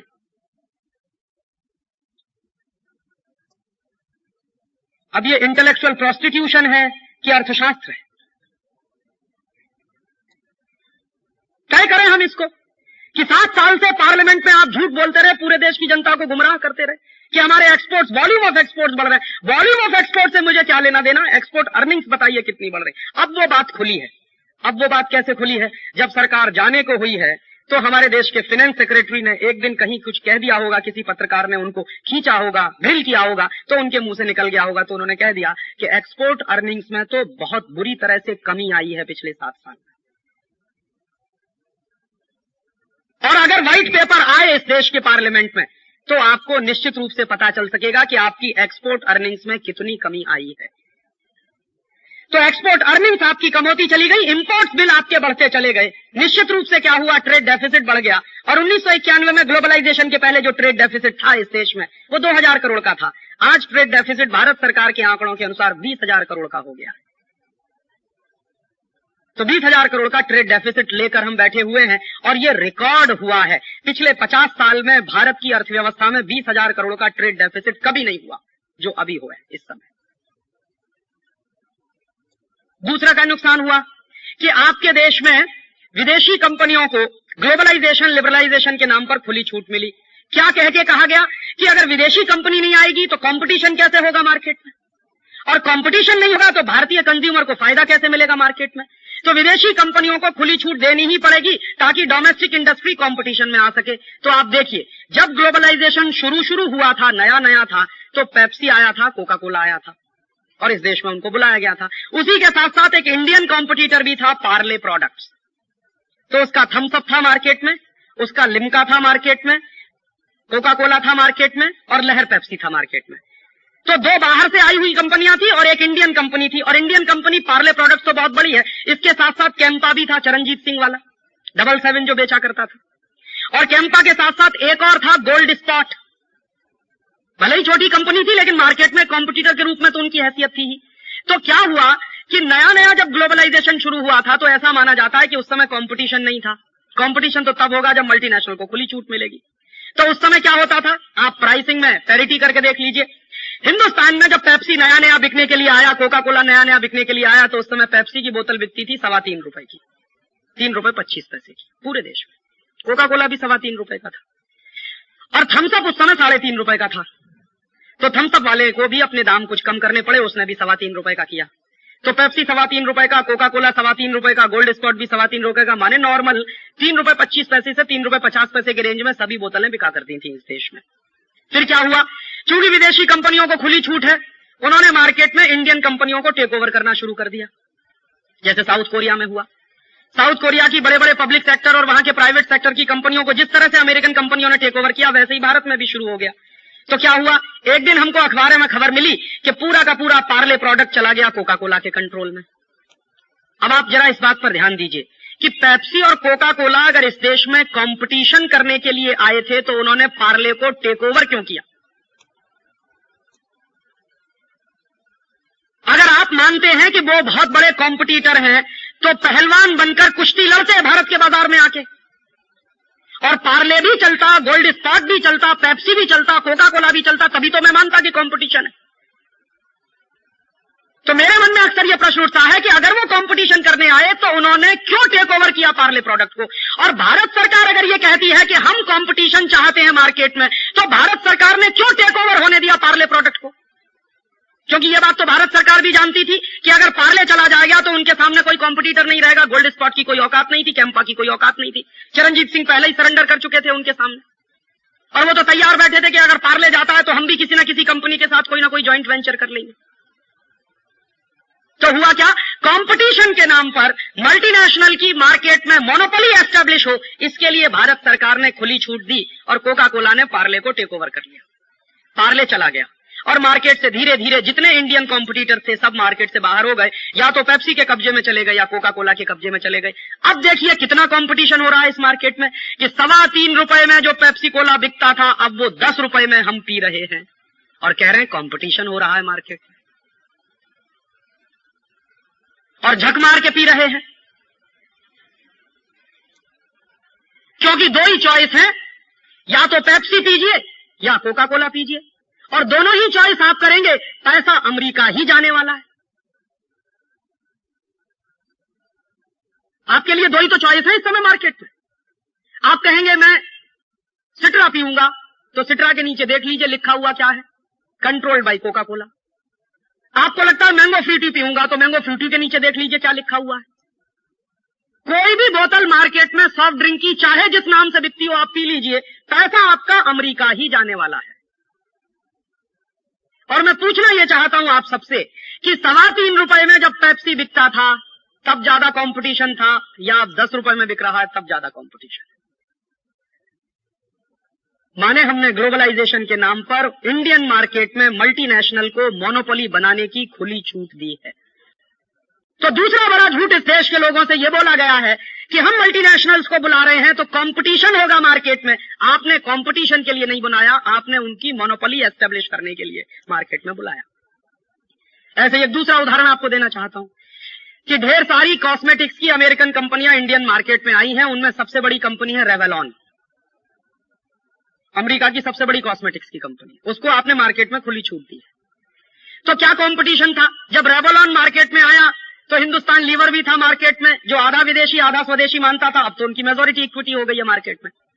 और हमारे देश में जो सबसे बड़ा कॉम्पिटिटर था किसी मल्टीनेशनल के लिए, वो था लैक्मे, टाटा घराने का। और लैक्मे का जो मार्केट का कंट्रोल था उसकी कल्पना हम कर नहीं सकते, क्योंकि अब तो चला गया। लैक्मे जो है एक जमाने में इंडियन कॉस्मेटिक्स के मार्केट में कम से कम 80% पे अपना अधिकार रखता था। तो मार्केट में आपने विदेशी कंपनियों को खुली छूट दी, झूठ ये बोला सारे देश के लोगों के साथ कि हम कंपटीशन करवाना चाहते हैं मार्केट में, और वो कंपटीशन करते करते करते करते एक दिन हमने अखबार में सवेरे सवेरे पढ़ा कि लैक्मे भी चला गया विदेशी कंपनी के कब्जे में। हिंदुस्तान लीवर ने उसको भी टेक ओवर कर लिया। तो फिर प्रश्न यही मन में आता है कि जब हिंदुस्तान लीवर मार्केट में था, रेवलॉन मार्केट में आया और हमारे देश का लैक्मे था, तब कंपटीशन ज्यादा था, या अब कंपटीशन ज्यादा है जब लैक्मे पूरी तरह से विदेशी हो गया? ठीक यही कोशिश हुई एशियन पेंट्स के साथ, वो कोशिश कामयाब नहीं हो पाई।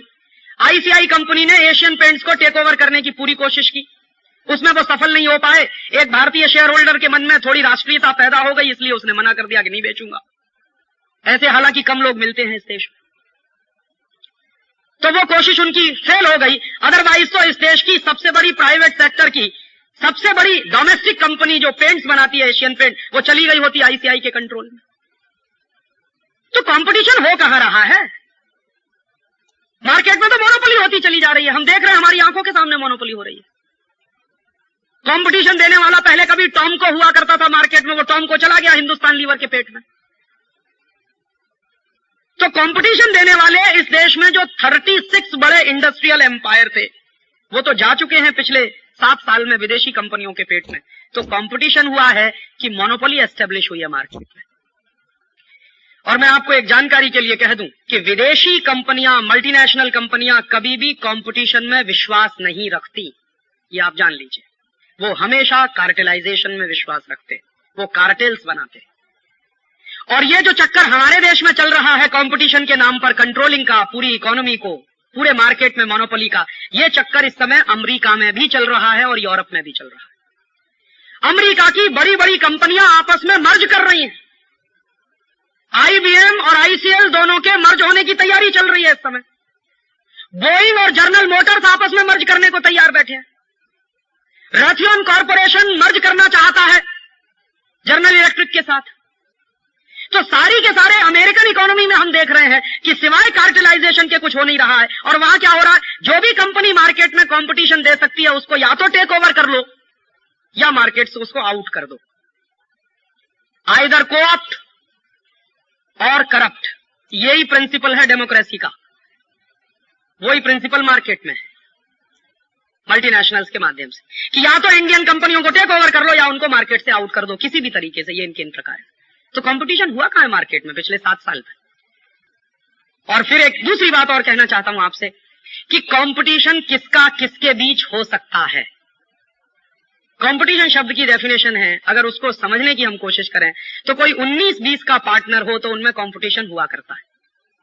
लेकिन ऐसा नहीं हो सकता कि एक तरफ बेन जॉनसन खड़ा है और दूसरी तरफ एक टांग वाला कोई नौजवान खड़ा है और आप कहो कि 100 मीटर स्प्रिंट दौड़ो। वहां कंपटीशन नहीं हुआ करता कभी भी। मैं कहना यह चाहता हूं कि एक तरफ तो दुनिया के 56, 60, 70, 75 देशों में व्यापार करने वाले मल्टीनेशनल्स हैं, जिनका एक एक साल का टर्नओवर भारत सरकार के नेशनल बजट से कई गुना ज्यादा है। और दूसरी तरफ हमारे देश की स्मॉल स्केल इंडस्ट्रीज हैं जो 50,000 में, 1 लाख में, 10 लाख में, 1 करोड़ में, 2 करोड़ में काम करती हैं। तो 1 करोड़ 2 करोड़ में काम करने वाला आदमी 500 करोड़ वाले के साथ कंपटीशन करेगा कि उसके पेट में समा जाएगा? कैसे संभव है ये तो आप कंपटीशन शब्द का बेइज्जती कर रहे हैं कहकर कि हमारे स्मॉल स्केल को उनके साथ कंपटीशन करना चाहिए। वो तो कभी संभव नहीं हो सकता। हाँ, संभव हो सकता है, हमारे देश के जो जायंट्स पब्लिक सेक्टर हैं वो कर सकते हैं कंपटीशन मल्टीनेशनल के साथ, उनमें ये ताकत है। और हमारे देश के जो बड़े पब्लिक सेक्टर मल्टीनेशनल से कंपटीशन करने की शक्ति रखते हैं, जिनकी ये क्षमता है, उन्हीं पब्लिक सेक्टर्स को जानबूझकर भारतीय बाजार से बर्बाद करने की चाल चली जा रही है। मैं आपको चैलेंज के साथ कहता हूं कि अमेरिका की एनरॉन कंपनी को अगर टक्कर दे सकता है तो बीएचईएल दे सकता। बीएचईएल में यह कुवत है कि वो एनरॉन को टक्कर दे सके। और बीएचईएल वालों का यह दावा है कि हमसे आप बिजली पैदा करवाओ तो 1 रुपए 70 पैसे यूनिट में हम आपको देने को तैयार हैं। लेकिन बीएचईएल का आप प्रपोजल नहीं लेंगे, एनरॉन का लेंगे, क्योंकि वो 4.5 रुपए यूनिट में बिजली देने वाला है आपको। और आप कहोगे कि बीएचईएल कंपटीशन करे एनरॉन के साथ, वो कैसे संभव है? छोड़ दो ना मार्केट में। अगर आप ये विश्वास करते हो कि कंपटीशन होना चाहिए मार्केट में, तो आपने टेंडर्स इनवाइट क्यों नहीं किए हिंदुस्तान के पब्लिक सेक्टर से? क्यों आपने एनरॉन के साथ एग्रीमेंट होने दिया इस देश में? हो जाने देते, टेंडर्स इनवाइट होने देते, जिसका सबसे लोएस्ट बिड निकलता उसको प्रोजेक्ट मिलता। वो तो हुआ नहीं इस देश में। कंपटीशन हो कहां रहा है इस देश में? कंपटीशन के नाम पर आपके मार्केट में मोनोपोली स्थापित करने की कोशिश की जा रही है। और हमको जितनी देरी से समझ में आएगा उतना ही इस देश का नुकसान बहुत ज्यादा हो चुका होगा, क्योंकि अब तक 36 बड़े इंडस्ट्रियल एम्पायर जा चुके हैं विदेशियों के कंट्रोल में। और अगले 2-3 साल यही चलता रहा तो जो बचे कुचे हैं वो भी चले जाएंगे विदेशियों के पेट में। और तीसरी एक बात और कहना चाहता हूं कि ये जो ग्लोबलाइजेशन, लिबरलाइजेशन हुआ, इसने भारत के बाजार में, जैसे मैंने आपसे कहा, बहुत लोग कहते हैं कि अमेरिका ने देखो कितनी फ्री बना दी है अपनी पूरी की पूरी इकोनॉमी। मैं आपको जानकारी दे दूं, अमेरिका में एंटी डंपिंग के जो कानून चलते हैं इस समय, वो दुनिया में सबसे शक्तिशाली माने जाते हैं। अमेरिकन मार्केट में कोई भी कंपनी डंप नहीं कर सकती। और अमेरिकी सरकार ने सबसे मजबूत डिपार्टमेंट इस समय कोई बनाया हुआ है तो एंटी डंपिंग का डिपार्टमेंट है उनके यहाँ। और एंटी डंपिंग का जो लॉ है अमेरिका में, वो अभी मैंने देखना शुरू किया है कि देखें उन्होंने क्या किया है अपनी डोमेस्टिक इंडस्ट्री के प्रोटेक्शन के लिए। तो आप पढ़ेंगे तो आपको थोड़ा सा चक्कर आ जाएगा कि जिस अमेरिका के बारे में आपको गलतफहमी से प्रचार किया जाता है कि वो फ्री इकोनॉमी में विश्वास करने वाला देश है, अमेरिका 100% प्रोटेक्शन की इकोनॉमी में विश्वास करता है।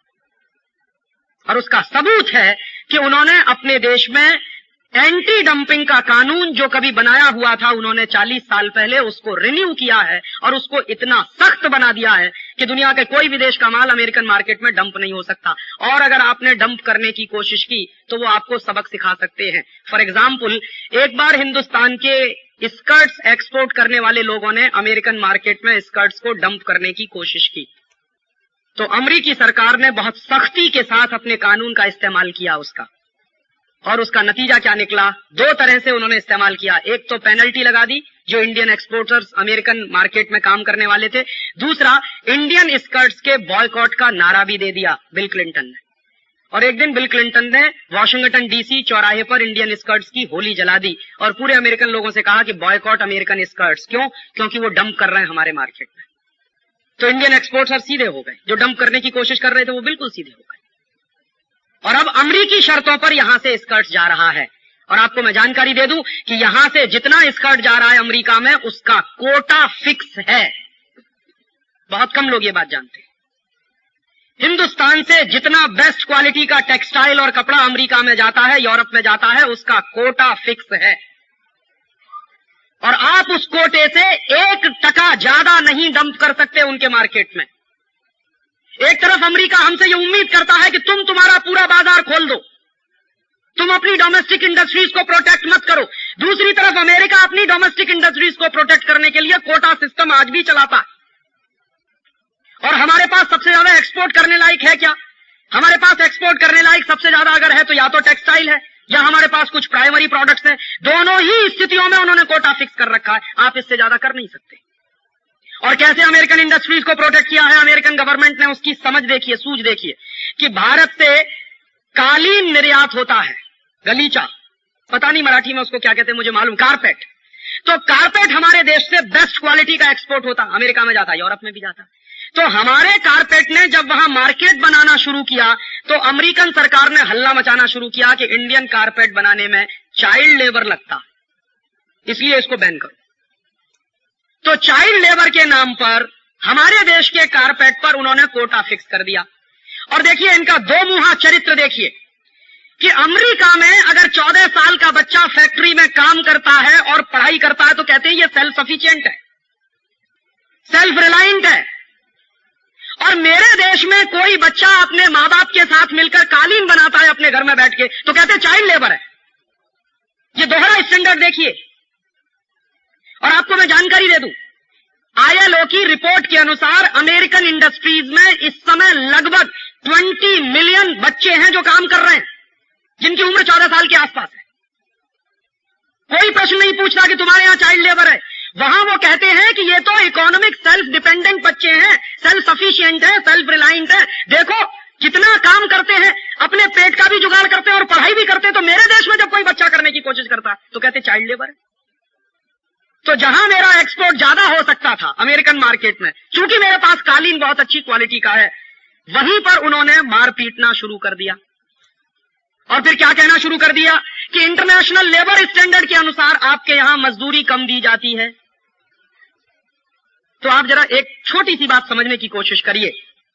दुनिया में कोई भी इंडस्ट्री जब चलती है तो उस इंडस्ट्री को चलाने के लिए जो सबसे महत्वपूर्ण चीजें होती हैं उनमें एक तो कैपिटल होता है, दूसरा लेबर होता है, तीसरा मैनेजमेंट होता है, चौथा रॉ मटेरियल्स होते हैं, रिसोर्सेज होते हैं, और 5वां होती है विल पावर, माने संकल्प शक्ति। तो किसी देश के पास कैपिटल ज्यादा है, किसी देश के पास नेचुरल रिसोर्सेज ज्यादा है, किसी देश के पास लेबर ज्यादा है, किसी देश के पास अपनी विल पावर ज्यादा, वगैरह वगैरह। तो ये तो पैरामीटर्स है ना किसी भी इंडस्ट्री को चलाने वाले। तो अमेरिका हमसे यह उम्मीद करता है कि आप अमेरिकन पूंजी के लिए भारत के बाजार को खुला छोड़ दीजिए। तो इसके पलट के मैं कहना चाहता हूं कि अमेरिका के पास चूंकि कैपिटल सरप्लस है तो मेरे पास लेबर सरप्लस है, तो अमेरिका अपना दरवाजा खोले मेरे लेबर्स को जाने के लिए। तभी तो ग्लोबलाइजेशन होगा, अदरवाइज ग्लोबलाइजेशन होने वाला कैसे है? अमेरिका की पूंजी मेरे बाजार में अगर बिना किसी बाधा के आना चाहती है तो अमेरिका के बाजार में मेरे लेबर को बिना किसी बाधा के घुसने का लाइसेंस दे दो, तो मैं मानता हूं कि तुम ग्लोबलाइजेशन की चाहक हो। अदरवाइज ये कैसे संभव हो सकता है कि अमेरिका की पूंजी मेरे मार्केट में घुसती चली जाए और मेरे लेबर्स अगर अमेरिका में जाना शुरू करें तो उन पे इमिग्रेशन की पाबंदियां लगाना शुरू किया जाए? ये कैसे संभव हो सकता है? और मैं इस बात में अपने आप को नीचा नहीं मानता। अमेरिका के पास कैपिटल सरप्लस है, मेरे पास स्किल्ड लेबर का सरप्लस है। जितना ज्यादा स्किल्ड लेबर दुनिया में चाइना के पास है, उसके बाद दूसरा नंबर हमारा है। तो जिसके पास जो चीज सरप्लस है उसी का तो एक्सपोर्ट कर सकता है। तो अमेरिका के पास कैपिटल का सरप्लस है, मेरे पास लेबर का सरप्लस है, दोनों एक्सचेंज करें तब तो हम मानेंगे कि लिबरलाइजेशन है, ग्लोबलाइजेशन है। और आपकी जानकारी के लिए बता दूं कि अमेरिका ने अपने इमिग्रेशन के कानून बदलना शुरू कर दिया है, यूरोप ने भी शुरू कर दिया है। फ्रांस जैसे देशों में तो ये डिमांड शुरू हो गई है कि इंडियंस को बाहर निकालो। फ्रांस में एक बड़ा भारी नेता है जिसका नाम है जियो मारिया लापें। जियो मारिया लापें प्रेसिडेंट का कैंडिडेट है इस बार, और वो कुछ वोटों से हारा। अगर वो जीत गया होता इस बार फ्रांस के इलेक्शन में तो मार मार के इंडियंस को उसने बाहर निकाल दिया होता, जियो मारिया लापें ने। उसकी पूरी पॉलिटिक्स इसी पे चलती है कि फ्रांस को बर्बाद कर दिया एशियन लोगों ने, इंडियंस लोगों ने, क्योंकि सस्ते दाम पर वहां मजदूरी करने को तैयार हो जाते हैं। तो यहाँ के लोग चूंकि सस्ते दाम पर वहां मजदूरी करने को तैयार हो जाते हैं, इसलिए उनके मार्केट में उनकी जॉब अपॉर्चुनिटीज कम होती चली जाती है। तो वो एशियंस के खिलाफ है, इंडियंस के खिलाफ है। वो तो अच्छा हुआ जीत नहीं पाया, नहीं तो फ्रांस में तो लाखों इंडियंस को बाहर निकलवा दिया होता। और इसके उल्टा हो गया, न्यूजीलैंड में पिछले 7 वर्षों में 1.5 लाख इंडियंस को बाहर कर दिया गया।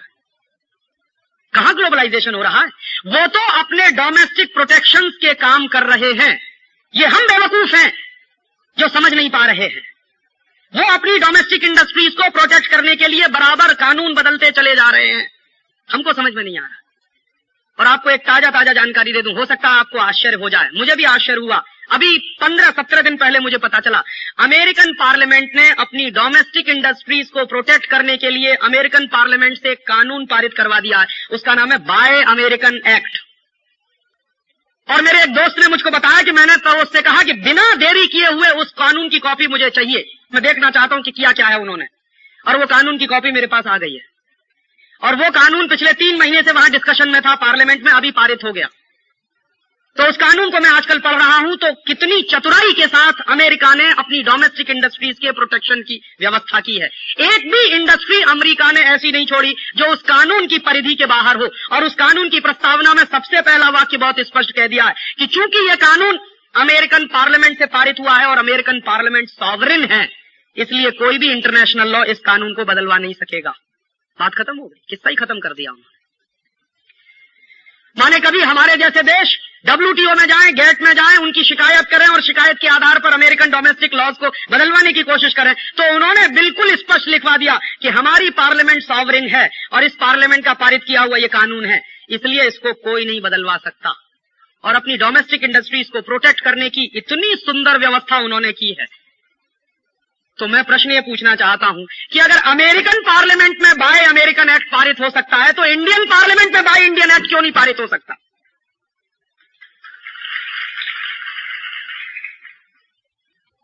और अमेरिकन पार्लियामेंट में जब बाय अमेरिकन एक्ट पारित हुआ है तो हिंदुस्तान में लिबरलाइजेशन, ग्लोबलाइजेशन के समर्थकों ने चू नहीं मुंह से निकाला, और न अंतर्राष्ट्रीय अर्थव्यवस्था का समर्थन करने वाले अर्थशास्त्रियों ने चू किया मुंह से। एक तरफ ये बात कहने वाले लोग हैं कि हम फ्री वर्ल्ड चाहते हैं, फ्री मार्केट चाहते हैं, फ्री इकोनॉमी चाहते हैं, दूसरी तरफ American parliament bye American act पारित करवा रही है। कोई नहीं बोल रहा है इस पे। और मैं आपको बता दूं कि अगर मेरे देश में बाय इंडियन एक्ट पारित हुआ तो मेरे ही देश में ऐसे लोग हैं जो इसको गालियां देना शुरू कर देंगे कि आप इंडस्ट्री को प्रोटेक्ट कर रहे हैं। लेकिन अमेरिका में एक भी सेनेटर नहीं है जिसने इसके खिलाफ कुछ किया हो। और आप ये जान लीजिए, रिपब्लिकन्स और डेमोक्रेट्स दोनों की सहमति से यह कानून पारित हुआ अमेरिकन पार्लियामेंट में। किसी भी अपोजिशन के एमपीज ने वहां विरोध नहीं किया इस कानून का, सबने एक सहमति से उसको पारित कराया, क्योंकि अमेरिकन नेशनल इंटरेस्ट है इस कानून में जो प्रिजर्व होते हैं। तो हम हमारे इंडियन इंटरेस्ट को प्रिजर्व नहीं कर सकते क्या? अगर हम करना शुरू करेंगे तो लोग कहेंगे आप 18वीं शताब्दी में ले जाना चाहते हैं इस देश को। ऐसे लोगों की कमी नहीं है इस देश में।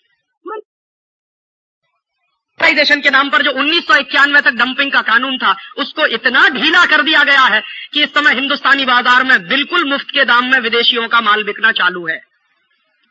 और विदेशी कंपनियां तो घोषित रूप से ये कहकर आती हैं कि शुरू के 2 साल अगर घाटा भी उठाना पड़े तो उठाएंगे, एक बार इंडियन मार्केट को अपने कंट्रोल में कर लो, फिर जो मन में कीमत आएगी वो वसूलेंगे हम। तो पूरी की पूरी इंडियन केमिकल इंडस्ट्री को बर्बाद कर दिया पिछले 2-3 साल में इस एंटी डंपिंग कानून के हट जाने के कारण। और कैसे बर्बाद हुई इंडियन केमिकल इंडस्ट्री, आप तो समझदार हैं, इसलिए एक ही स्टेटमेंट में समझ जाएंगे कि बाहर से आने वाला जो रॉ मटेरियल है और फिनिश प्रोडक्ट है, दोनों पे ड्यूटीज एक जैसे। बर्बाद कर दिया पूरी डोमेस्टिक इंडस्ट्री को पिछले 3 साल में इन लोगों ने। पूरी इलेक्ट्रॉनिक इंडस्ट्री को बर्बाद कर दिया इन्होंने, पूरी की पूरी पेपर इंडस्ट्री को बर्बाद कर दिया इन लोगों ने इस देश में। और अब अगले 2 महीने के बाद इस देश में टेक्सटाइल इंडस्ट्री बर्बाद होने जा रही है, क्योंकि अब ताइवान की कुछ कंपनियों को भारत सरकार ने लाइसेंस दे दिया है और वो आ रहे हैं इस देश में 20 रुपए में सिली सिलाई शर्ट बेचेंगे। करो कंपटीशन आप उनके साथ। और वो कैसे बेचेंगे ताइवान के लोग 20 रुपए में सिली सिलाई शर्ट, इस बात की गंभीरता को समझ लीजिए। कई लोग ये तर्क देंगे कि अगर वो 20 रुपए में बेच सकते हैं तो आप क्यों नहीं बेच सकते, तो समझिए कि वो क्यों बेचेंगे। ताइवान की सरकार एक्सपोर्ट में भयंकर सब्सिडीज देती है, और दूसरी बात, ताइवान की हर कंपनी को लोन मिलता है 3.5% के इंटरेस्ट पर। तो चूंकि ताइवान की गवर्नमेंट अपनी कंपनियों को एक्सपोर्ट में भयंकर सब्सिडीज देती है और 3-3.5% का उनका लोन है, इंटरेस्ट लोन है, हमारे देश की कंपनियों को इंटरेस्ट देना पड़ता है 14, 15, 16% और कभी कभी तो 20-25% तक चला जाता है।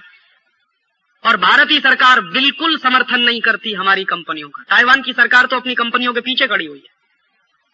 हमारी सरकार तो अपनी कंपनियों को जितनी गालियां देनी होती हैं दे लेती है, क्योंकि इस देश में गाली देना स्वदेशी को ही सबसे ज्यादा आसान है।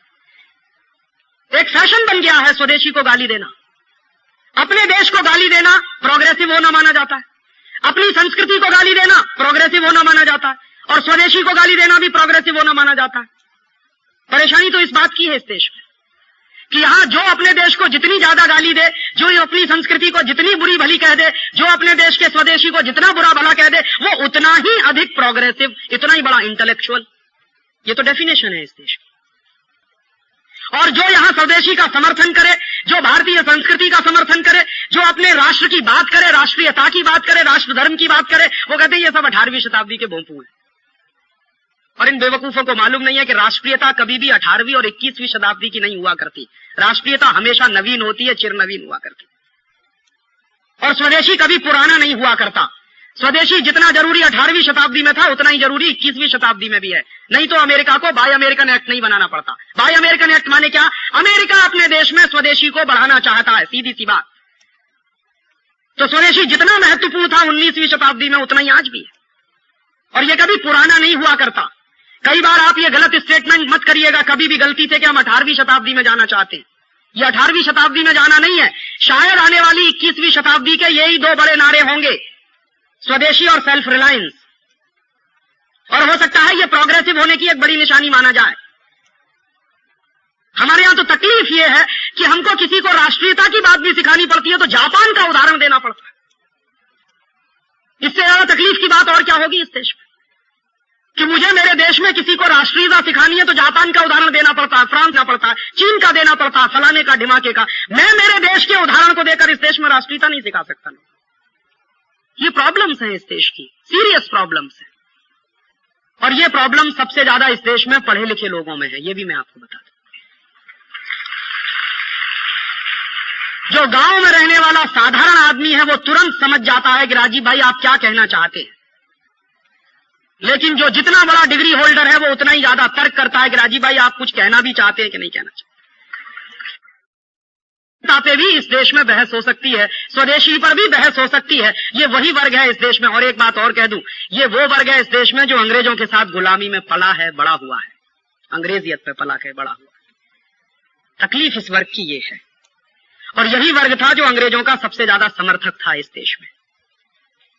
इस देश में जिनको राय बहादुरी मिली है उन लोगों पर जरा नजर तो डाल लीजिए कि वो लोग कौन थे जो अंग्रेजों के राय बहादुर के तमगे लिए छाती पे लगा के घूमते थे। वो सब इंटेलेक्चुअल लोग थे हिंदुस्तान में।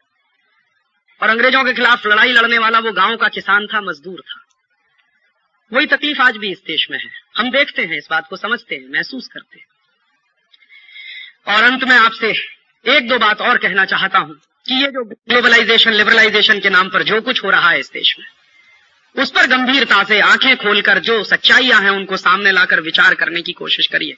और अगर आपको लगता है कि हम किसी गलत रास्ते पर जा रहे हैं तो पूरी ताकत के साथ उसका विरोध करिए, नहीं तो आपकी ईमानदारी का कोई मतलब नहीं है। 7 साल बहुत होते हैं किसी भी देश में एक एक्सपेरिमेंट को चलाने के, और 7 साल में हमको पता चल गया है कि रिसेशन भयंकर है, बेरोजगारी भयंकर है। इस ग्लोबलाइजेशन के नाम पर प्लानिंग कमीशन के आंकड़े बताते हैं कि 1991 में गरीबों की संख्या 32 करोड़ थी, अब गरीबों की संख्या 40 करोड़ हो गई है। 8 करोड़ लोग ज्यादा गरीब हुए हैं पिछले 7 साल में। गरीबी में जो हिंदुस्तान जी रहा है, ग्लोबलाइजेशन उसके लिए नहीं है। ग्लोबलाइजेशन तो इस देश में विदेशी कंपनियों के लिए है।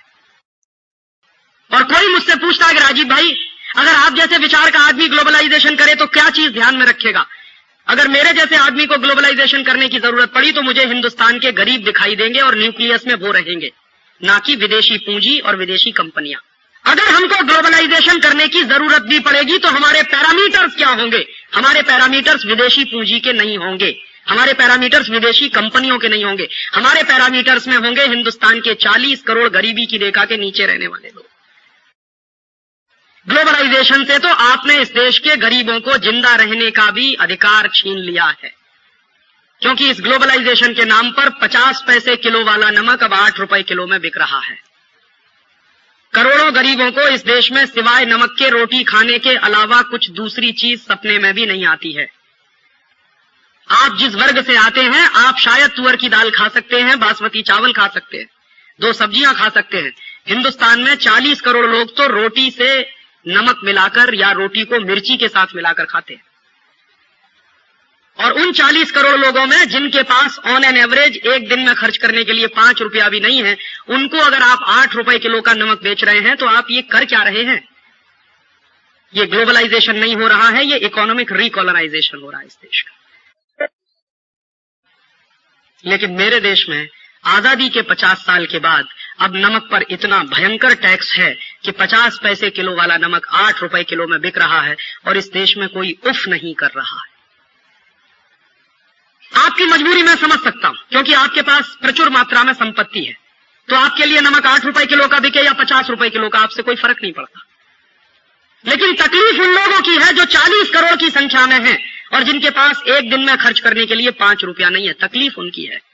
और कभी उनकी जगह पर अपने आप को रखकर सोचिए और पूरे प्लान को देखिए, तो कैसे इस देश में 40 करोड़ लोग रोटी खा रहे होंगे तब से, जब से 50 पैसे किलो वाला नमक 8 रुपए किलो में हो गया है। और बहुत ही बर्बरता पूर्वक पूरे देश में सरकार का एक फरमान जारी हुआ है कि कहीं भी बिना आयोडीन वाला नमक नहीं बेचा जाए, माने हर जगह वो 8 रुपए किलो वाला ही नमक बिकना चाहिए। और आपको मैं एक दूसरी जानकारी दे दूं कि आयोडीन हर नमक में होता है। कोई भी नमक बिना आयोडीन का नहीं होता, क्योंकि नमक बनता है दरिया के पानी से और सूरज की रोशनी से। नमक बनाने में कोई टेक्नोलॉजी नहीं लगती, कोई मशीन नहीं लगती। दरिया का पानी है, सूरज की रोशनी है, और दरिया के पानी में सबसे ज्यादा आयोडीन होती है विज्ञान की जानकारी के अनुसार। ब्रोमीन भी बहुत होती है दरिया के पानी में। तो दरिया के पानी में मैक्सिमम आयोडीन है और दरिया के पानी से बनने वाले नमक में भी आयोडीन है। और हमको नॉर्मली एक दिन में 125 माइक्रोग्राम आयोडीन की जरूरत होती है बस। साधारण आदमी को, साधारण बुद्धि वाले आदमी को इस देश में एक दिन में 125 माइक्रोग्राम आयोडीन की जरूरत होती है। और जो साधारण नमक हम खाते हैं उसमें एक दिन में हम कम से कम 175 माइक्रोग्राम आयोडीन खा जाते, माने जितने की जरूरत है उससे भी 50 माइक्रोग्राम ज्यादा आयोडीन हम कंज्यूम कर रहे हैं। तो इस देश में आयोडीन की कमी कहां है? ये तो सबसे बड़ा झूठ है जो इस देश में बोला जा रहा है आजादी के 50 साल। और ये झूठ कब से बोला जा रहा है? ये झूठ तब से बोला जा रहा है जब इस देश में आजादी के 50 साल के बाद ग्लोबलाइजेशन और लिबरलाइजेशन के नाम पर एक परदेशी कंपनी को नमक बेचने का लाइसेंस दिया गया है। तब से ये झूठ बोला जा रहा है। और उस परदेशी कंपनी का नाम है अन्नपूर्णा। असली नाम है उसका हिंदुस्तान लीवर। उसने नमक बेचना शुरू किया है अन्नपूर्णा के नाम से। तो जब से हिंदुस्तान लीवर को इस देश में नमक बेचने का लाइसेंस मिला है, तब से इस देश में ये आयोडीन का चक्कर चलाया इन कंपनियों ने। और मैं आरोप लगाता हूं इस देश के बड़े बड़े सेक्रेटरी इस घोटाले में शामिल हैं, जिन्होंने गलत रिपोर्ट पेश करके इस देश में लोगों को यह डर पैदा कर दिया कि आपको आयोडीन की डेफिशिएंसी हो गई है, इसलिए आपको आयोडीन युक्त नमक खाना चाहिए। और मैंने जब पार्लियामेंट में सवाल पूछवाया एक एमपी के माध्यम से कि पूरे देश में आयोडीन की कमी के कारण जो बीमारियां हैं, जैसे घेंगा सबसे ज्यादा, उसके मरीज कितने हैं पूरे देश में, तो भारत सरकार का जवाब है कि भारत में जितनी कुल बीमारियों के मरीज हैं उसमें 0.3% मरीज घेंगा के हैं, और वो भी कहां है, भारत के पर्वतीय इलाके में, जो पहाड़ी इलाके हैं। और पर्वतीय इलाकों में कितनी आबादी रहती है इस देश की, मुश्किल से कुल आबादी का 5%। तो एक बार को मान भी लिया जाए कि इस देश में आयोडीन की कमी है, तो पर्वतीय इलाकों में कमी है, सामान्य इलाकों में आयोडीन की कोई कमी नहीं है। लेकिन पूरे देश में यह नाटक इस देश में चला, और यह नाटक करने के पीछे एक ही सबसे बड़ा सत्य है कि एक परदेशी कंपनी को नमक बेचना था और उस नमक से उसको करोड़ों रुपए का मुनाफा कमाना था, इसलिए उसने 50 पैसे किलो वाले नमक को 8 रुपए किलो में बिकवाना शुरू करवा दिया है आयोडीन नाम के धोखे के साथ। और कैसे लूट रहे हैं आपको, आजादी के 50 साल में इस देश में क्या चल रहा है, आयोडीन युक्त अगर नमक बनाया जाए तो 1 किलो नमक जो अभी बनता है कच्छ में, उसका कॉस्ट ऑफ प्रोडक्शन आता है 25 पैसा, तो 25 पैसे में 1 किलो नमक बन जाता है। और उस नमक में आयोडीन इंट्रोड्यूस करनी पड़े 1 किलो नमक में, तो कुल खर्चा होता है और 25 पैसा, माने 50 पैसे में 1 किलो नमक आयोडीन युक्त, अतिरिक्त आयोडीन युक्त नमक 50 पैसे में 1 किलो बन जाता है। तो भारत सरकार के कुछ टैक्स वैक्स होंगे, कुछ खर्चे होंगे, हालांकि मैं मानता हूं कि नमक पर टैक्स नहीं होना चाहिए, लेकिन फिर भी ऐसी बेदर्दी सरकारें हैं जिन्होंने नमक पर भी टैक्स लगा रखा है, तो कुछ टैक्स वैक्स मान लीजिए आप, और कुछ ट्रांसपोर्टेशन का भी मान लीजिए, तो 50 पैसे किलो वाले नमक में आमदनी भी मिला के, इनकम भी मिला के 1 रुपए किलो में बिक जाना चाहिए, लेकिन वो बिक रहा है 8 रुपए किलो। और औसतन 1 किलो नमक पर जो मुनाफा है वो 6.5 रुपए के आसपास का है। और सारे देश में कितना नमक बिक रहा है इस समय, भारत सरकार के आंकड़े बताते हैं 40 लाख टन नमक घरों में इस्तेमाल हो रहा है इस समय। तो 40 लाख टन नमक अगर घरों में इस्तेमाल हो रहा है और 1 किलो नमक 8 रुपए में है और 1 किलो नमक पर 6.5 रुपए का प्रॉफिट है, तो आप जान लीजिए आपकी जेब से 2400 करोड़ रुपए एक साल में लूटे जा रहे हैं आयोडीन के नाम पर। और आजादी के 50 साल में अगर इसी देश की सरकारें देश के गरीब लोगों के खीसे में से 2400 करोड़ रुपए निकाल रही हैं, तो इन सरकारों को हम क्या कहें। मैं कभी कभी जब बहुत गुस्सा होता हूं और दुखी होता हूं तो मैं कहता हूं कि नाथूराम गॉडसे ने तो गांधी के शरीर की हत्या की थी, और इन लोगों ने तो गांधी के विचार को मार दिया है। ये तो नाथूराम गॉडसे से बड़े हत्यारे हैं इस देश में।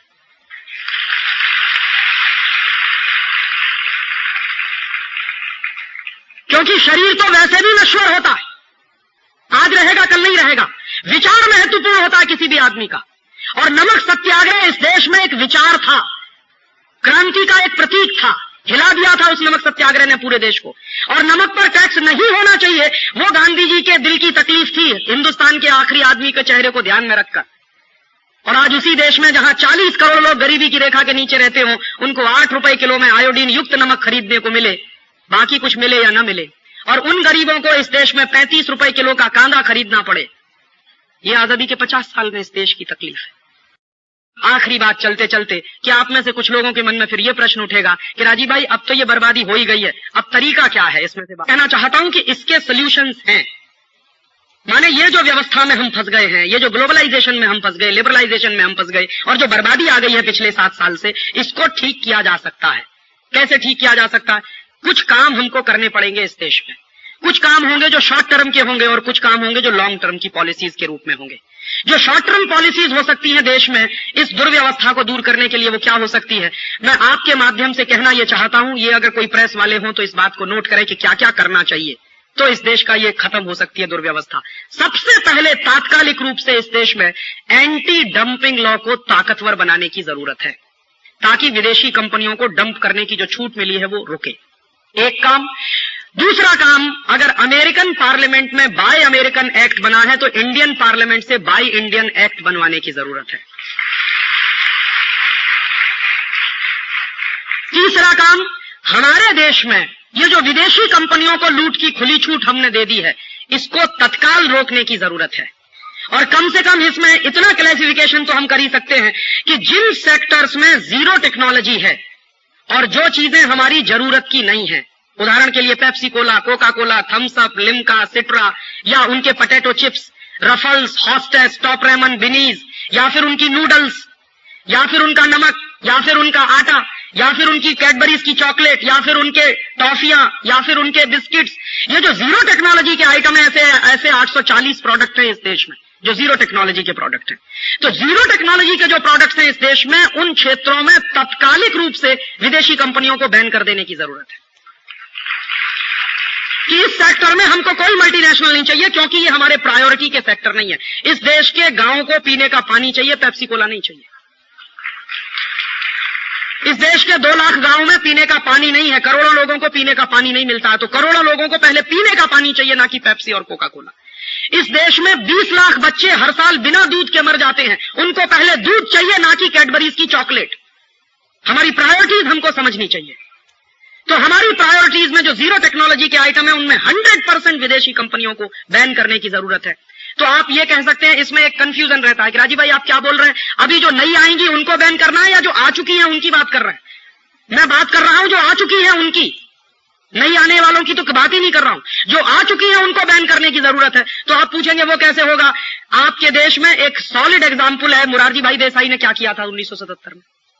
24 घंटे में कोका कोला को नोटिस दिया था भारत छोड़ने का। तो कोका कोला ने आंखें दिखाई थी कि आप अगर मुझसे भारत छोड़ने की बात कहेंगे तो आपको मुआवजा देना पड़ेगा। तो मोरारजी भाई ने कहा कि हाँ ठीक है, मुआवजा तो दूंगा, तो पहले तुम्हारी संपत्ति जब्त करूंगा, उसको बेचकर मुआवजा दे दूंगा तुमको। और जैसे ही मोरारजी भाई ने कोका कोला की संपत्ति जब्त करने की बात कही थी, वैसे ही कोका कोला बिस्तर बोरिया उठाकर भाग गया था इस देश से। बिना 1 पैसे का कंपेंसेशन दिए कोका कोला भागा था यहां से। और कोका कोला भागा, उसके बाद IBM भागा, उसके बाद ICL भागा, और चौथा नंबर लगा हुआ था हिंदुस्तान लीवर के भागने का। तब तक सरकार गिर गई।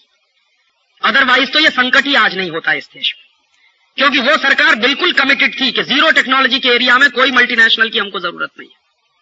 तो मुझे लगता है कि आज हमको जो करने की जरूरत है कि जो जीरो टेक्नोलॉजी के एरिया उनमें इनको तत्काल बैन किया जाए। और आपको अगर कोई नेता इस बात से फुसलाने की कोशिश करे कि हम विदेशी कंपनियों को भगाएंगे तो उनको कंपेंसेशन देना पड़ेगा, ये सबसे बड़ा झूठ है। जानते हैं क्यों? क्योंकि जीरो टेक्नोलॉजी के एरिया में जितनी मल्टीनेशनल्स काम कर रही हैं, उनके जो मेमोरेंडम ऑफ अंडरस्टैंडिंग साइन हुए हैं, सामान्य रूप से हर कंपनी के जो मेमोरेंडम ऑफ अंडरस्टैंडिंग साइन हुए हैं, उनमें 10 साल के अंदर उनको भारत से छोड़कर चला जाना चाहिए था, ऑलरेडी चला जाना चाहिए था। लेकिन 20-20 साल हो गए, 25-25 साल हो गए, 40-40 साल हो गए, वो छोड़कर नहीं भागे हैं। माने उनकी शर्तों के अनुसार उनको चला जाना चाहिए, वो इलीगल तरीके से यहां बैठे हुए, तो उनको भगाने में 1 पैसे का कंपेंसेशन नहीं देना पड़ेगा। और फिर एक काम और करना पड़ेगा कि फाइनेंशियल मार्केट में जो लूट मची हुई है उसको तात्कालिक रूप से बंद करना पड़ेगा, और फाइनेंशियल कैपिटल पर जो निर्भरता हमारी हो गई है, इस निर्भरता को खत्म करना पड़ेगा। और ये जो पूंजी के लिए कटोरा लेकर हम चले जाते हैं दूसरे देशों में भीख मांगने के लिए, ये भीख मांगना बंद करिए। भारत बहुत बड़ा देश है। और मैं तो कभी कभी कहता हूं, लेकिन ये मजाक में नहीं, गंभीर बात कह रहा हूं, हमारे देश में बंबई, दिल्ली जैसे शहरों में बेगर्स एक्ट बना हुआ है। आप जानते हैं, भिखारी अगर दिल्ली के हवाई अड्डे पर भीख मांगता हुआ पकड़ा गया तो उसको जेल में बंद कर देते। क्यों बंद कर देते? क्योंकि वो 50 पैसे की भीख मांगता है, 1 रुपए की भीख मांगता है। और हमारे देश के ये जो बड़े बड़े best finance minister billions of dollar की भीख मांग कर लाते हैं, इनकी जगह कहां होनी चाहिए फिर? तो हमको भीख मांगना बंद करना है, विदेशी पूंजी की हमको जरूरत नहीं है। तो आप पूछेंगे वो कैसे? हमारे देश में स्वदेशी पूंजी ही इतनी मात्रा में है कि उसी का इस्तेमाल हम नहीं कर पाते। रिजर्व बैंक ऑफ इंडिया के फिगर्स हैं कि इस देश में जो GDP है वो करीब करीब 8 लाख करोड़ का है 1 साल का, उसका 24% हमारे डोमेस्टिक सेविंग्स हैं एवरी ईयर। तो 2 लाख करोड़ की हमारी बचत है इस देश में 1 साल की। और 2 लाख करोड़ की अगर बचत है हमारे देश में 1 साल की, तो ये 2 लाख करोड़ की पूंजी को हम क्यों नहीं मोबिलाइज कर सकते भारत में इस्तेमाल करने के लिए? तो मुश्किल जानते हैं क्या है? इस देश के नेताओं की विश्वसनीयता पर लोगों को संदेह है। अन्यथा जो देश के लोग 2 लाख करोड़ रुपया बचत कर रहे हैं, वो पूंजी मार्केट में क्यों नहीं लगाई जा सकती? लोगों को भरोसा नहीं है सरकारों पर, नेताओं पर भरोसा नहीं। और ये जो 2 लाख करोड़ की डोमेस्टिक सेविंग्स है, इसको हम बहुत आसानी के साथ 3-3.5 लाख करोड़ पर ले जा सकते हैं, बशर्ते कि हिंदुस्तान के हर घर में एक छोटा सा संकल्प आए कि मैं मेरे जीवन में गैर जरूरी सामान इस्तेमाल नहीं करूंगा। मेरी जितनी आवश्यकता है, मेरी जितनी जरूरत है, उतनी जरूरत पूरी करने के लिए मुझे जो सफिशिएंट लगेगा उतना ही इस्तेमाल करूंगा। माने हम हमारे जीवन में संयम और अपरिग्रह के सिद्धांत को लागू करें। तो संयम और अपरिग्रह का सिद्धांत अगर हम लागू करें तो यही 2 लाख करोड़ की पूंजी 3.5-4 लाख करोड़ पर पहुंच सकती है। और 3.5-4 लाख करोड़ की पूंजी इतनी है कि भारत सरकार से इस्तेमाल करते नहीं बनेगी। और क्या करना चाहिए? एक काम और करना चाहिए इस देश में। 5 साल तक इस देश में कोई टैक्स नहीं लिया जाएगा। क्यों? क्योंकि टैक्स ले लेके तुमने इतना खून चूस लिया है कि वो मरने वाला है। जो मरीज मरने वाला होता है तो उसको ऑक्सीजन दिया जाता है, खून नहीं निकाला जाता उसके शरीर में से। तो ये उद्योग व्यवस्था मरने को तैयार बैठी है, इसका खून मत पियो, इसको ऑक्सीजन दो। तो ऑक्सीजन कैसे दे सकते हैं? 5 साल के लिए पूरी इकोनॉमी को जीरो टैक्स बना दीजिए। 5 साल तक ना इनकम टैक्स लिया जाएगा, ना सेंट्रल एक्साइज लिया जाएगा, ना कोई टैक्स, और ये सारे डिपार्टमेंट बंद कर दीजिए। तो आप पूछेंगे सरकार का खर्च कैसे चलेगा? सरकार का खर्च बहुत आसानी से चल सकता है। कैसे चलेगा? हमारे देश में पिछले 50 साल में जितने घोटाले हुए हैं, उन घोटालों का पैसा विदेशी बैंकों में पड़ा हुआ है। और जानते हैं कितना पैसा पड़ा हुआ? हमारे देश के भ्रष्ट नेताओं ने जो घोटाले किए हैं, उसका 140 अरब डॉलर विदेशी बैंकों में पड़ा हुआ है। 140 बिलियन डॉलर विदेशी बैंकों में पड़ा हुआ है। और ये जो 140 अरब डॉलर विदेशी बैंकों में है, ये रुपए में अगर आप कैलकुलेट करें तो 5.5 लाख करोड़ रुपया बैठता। तो 5.5 लाख करोड़ रुपया जो विदेशी बैंकों में हमारे देश के घोटालेबाज नेताओं का पड़ा हुआ है, ये वापस भारत में आना चाहिए। तो कैसे आएगा? बहुत आसान रास्ता है इसका। पार्लियामेंट एक कानून बनाए।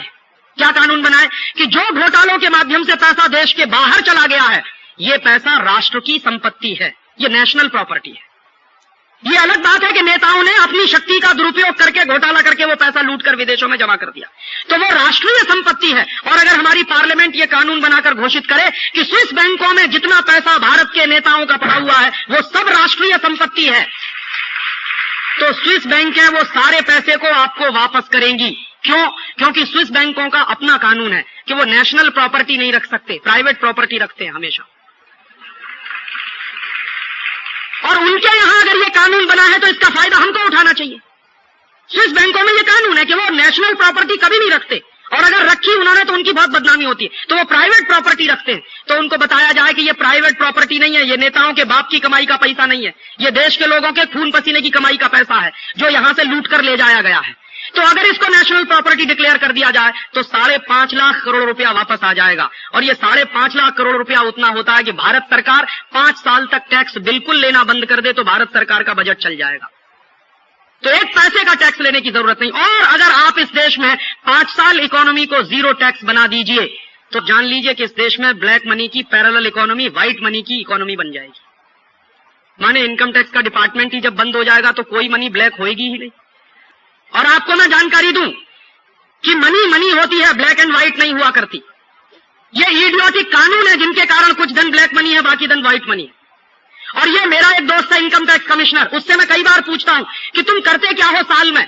तो कहता 25,000 करोड़ का इनकम टैक्स वसूलते हैं। मैंने कहा 25,000 करोड़ के इनकम टैक्स में ये बताओ कि पब्लिक सेक्टर की, भारत सरकार की कंपनियों का कितना है? तो कहते 15,000 करोड़। अब आप देखिए 15,000 करोड़ तो इस देश की राष्ट्रीय कंपनियों का है, उसको वसूलने में क्या लगना है? वो तो सरकार की एक जेब से निकल के दूसरी जेब में जाने वाला है। तो उसमें तुमने कौन सी बहादुरी करी है जो तुम वसूलने की बात करते हो? प्राइवेट कितने वसूलते हो? तो कहते हैं 10,000 करोड़।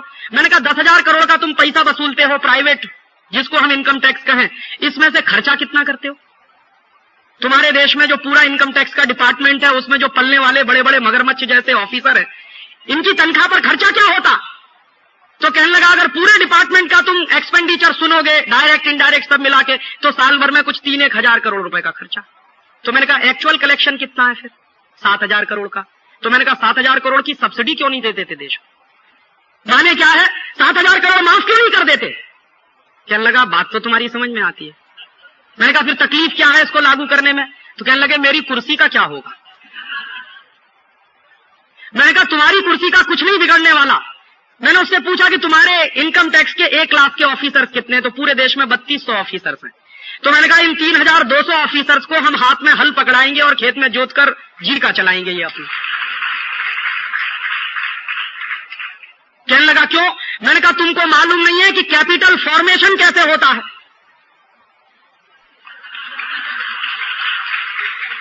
और चूंकि तुमको मालूम नहीं है कि कैपिटल फॉर्मेशन कैसे होता है, इसलिए दूसरे के खून पसीने की कमाई पर तागड़ भिंगरने की तुम्हारी आदत पड़ गई है। तो तुमको मालूम होना चाहिए कि कैपिटल फॉर्मेशन कैसे होता है। तो हल जोतो खेत में, जीविका मिल जाएगी इस देश में, क्योंकि धरती माता बहुत देती है। 2 जून की रोटी तो मिल ही जाएगी तुमको।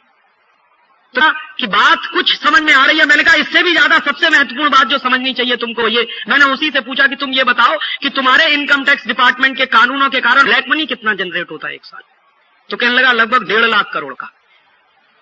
तो मैंने कहा जब तुम्हारा डिपार्टमेंट खत्म हो जाएगा तो क्या होगा? तो ये सब मनी व्हाइट हो जाएगा। तो अभी जब तुम्हारा डिपार्टमेंट है तो उसके कारण मेरे देश का 1.5 लाख करोड़ का नुकसान हो रहा है। माने वो 1.5 लाख करोड़ व्हाइट में नहीं है, ब्लैक में है। और तुम कर क्या रहे हो? तुम 7,000 करोड़ वसूल रहे हो उसमें से। और तुम्हारी इनएफिशिएंसी की मैं क्या कहूं कि VDIS की स्कीम चली, उसमें से तुम 10,000 करोड़ ले आए तो तुमने मान लिया कि बड़ा भारी विजय लिया है इस देश में। और कैसे लिया है? VDIS के माध्यम से, जैसे शराबी पति अपनी पत्नी से मांगता।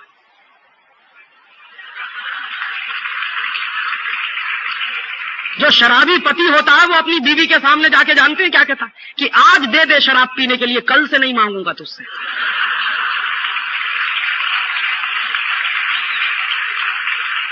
तो पत्नी क्या कहती है कि नहीं नहीं तुम रोज यही कहते हो। तो वो कहते नहीं नहीं आज के बाद नहीं पीऊंगा, तू दे तो दे। तो बेचारी पत्नी झांसे में आ जाती है, दे देती है। दूसरे दिन फिर आके छाती पे खड़ा हो जाता है कि अब आज और दे दे। माने VDIS चला, 31 दिसंबर तक दे दीजिए, फिर नहीं आएंगे आपके पास। यही तो था। और 31 दिसंबर पूरा हुआ तो फिर छाती पे आके खड़े हो गए कि अब तुम्हारे घर में अगर सेल्यूलर फोन है, अगर तुम्हारे पास एग्रीकल्चरल फार्म है, अगर तुमने विदेश यात्रा की है तो फिर तुमको चूसेंगे आके। तो शराबी पति को जैसे शराब की लत लग गई है, वैसे ही भारत सरकार को लत लग गई है इनकम टैक्स की। और एक दूसरी बात आपसे और कहना चाहता हूं कि अगर इनकम टैक्स डिपार्टमेंट खत्म हो गया इस देश में, सेंट्रल एक्साइज भी खत्म हो जाए, मैं तो इस देश में भगवान से प्रार्थना करता हूं, तो इस देश में 70% करप्शन खत्म हो जाएगा। करप्शन होता क्यों है और करप्शन होता कैसे है? माफ करेंगे ये बात कहने के लिए। मेरे एक बहुत अच्छे परिचित दोस्त हैं, उनका नाम नहीं लेना चाहता, बंबई में रहते। उनका एक दिन का डोनेशन जो है करीब करीब 5 से 10 लाख रुपए का है। एक दिन में डोनेट करते 5 लाख कम से कम, 10 लाख अधिक से अधिक। तो एक दिन मैंने उनसे पूछा कि आप ये जो डोनेशन करते हैं 10 लाख रुपए का, तो आपको बड़ी खुशी होती है? कि हाँ मुझे बहुत खुशी होती है। लेकिन 1 लाख रुपए का टैक्स देना हो तो 3-3 चार्टर्ड अकाउंटेंट रखे हुए हैं उन्होंने मैनिपुलेशन करने के लिए। और आप लोग कर क्या रहे? माफ करिएगा ये बात कहने के लिए।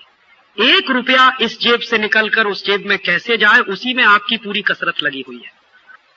और मैं कहना यह चाहता हूं कि इस देश का बेस्ट ब्रेन लगा हुआ है 1 रुपया इस जेब से निकलकर उस जेब में कैसे ना जाने पाए या कैसे चला जाए। तो आप अपने इंटेलेक्ट का देश के हित में क्या इस्तेमाल कर रहे हैं? ये सीधा प्रश्न मेरा आपसे है। और आपको मैं एक जानकारी और दे दूं, ICS बनने में, IPS बनने में, IRS बनने में जितनी मेहनत नहीं लगती, उससे कई गुना ज्यादा मेहनत चार्टर्ड अकाउंटेंट बनने में लगती है, ये मैं जानता हूं। तो जो मेहनत आपने की है उसका देश को कुछ तो लाभ मिलना चाहिए। और इस पर आप अपने स्तर पे सोचिए कि हम हमारे इंटेलेक्ट का इस देश को क्या लाभ दे सकते हैं। तो मैंने उनसे यही पूछा था कि आप 10 लाख रुपए का डोनेशन दे देते हैं लेकिन 1 लाख रुपए का टैक्स नहीं देते। तो जानते हैं उन्होंने क्या कहा कि राजीव तुमको मालूम नहीं, भारत के धर्म शास्त्रों में लिखा है कि कुपात्र आदमी को 1 पैसे का भी दान नहीं देना चाहिए। तो ये भारत सरकार चूंकि कुपात्र है इसलिए मैं इसको 1 रुपया भी नहीं दे सकता। और जिसको मैं 10 लाख रुपया डोनेट कर रहा हूं उसके बारे में मुझे मालूम है कि ये कहां खर्च होने वाला है। मैं जो इनकम टैक्स देने वाला हूं मुझे खुद नहीं मालूम कि वहां कहां खर्च होने वाला है। मतलब ये है, मैं कहना ये चाहता हूं कि अगर इस देश में इनकम टैक्स डिपार्टमेंट बंद हो गया, सेंट्रल एक्साइज बंद हो गया, तो चिंता मत करिए, ये देश डूबेगा नहीं। मैं एक दूसरी बात कह रहा हूं कि भारत सरकार अगर टैक्स लेना बंद करके लोगों से दान मांगना शुरू करे तो रेवेन्यू कलेक्शन 3 गुना बढ़ जाएगा इस देश में। क्योंकि यहां दान देने की बहुत पुरानी परंपरा है, लेने वाले की पात्रता चाहिए।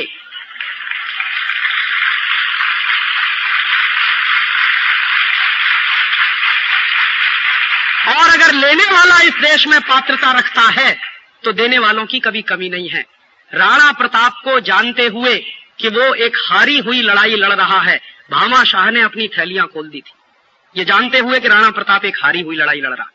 भामा शाह के सामने दोनों विकल्प खुले थे। अकबर ने संदेश भेजा था कि आप चाहो तो आपकी पूरी संपत्ति की मैं सुरक्षा कर सकता हूं, आप मुझसे मिल जाओ। भामा शाह ने यही कहा था कि अकबर तुमसे मिलने की तो बात मैं सपने में नहीं सोच सकता। मैं जानता हूं कि राणा प्रताप हारी हुई लड़ाई लड़ रहा है, लेकिन मेरी संपत्ति सुपात्र को ही जाएगी, कुपात्र को नहीं जाने वाली।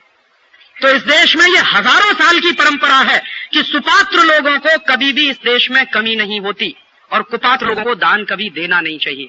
तो मैं मानता हूं कि अगर सरकारें अपनी सुपात्रता सिद्ध करें इसमें, तो उनको कोई कमी नहीं होने वाली दान की।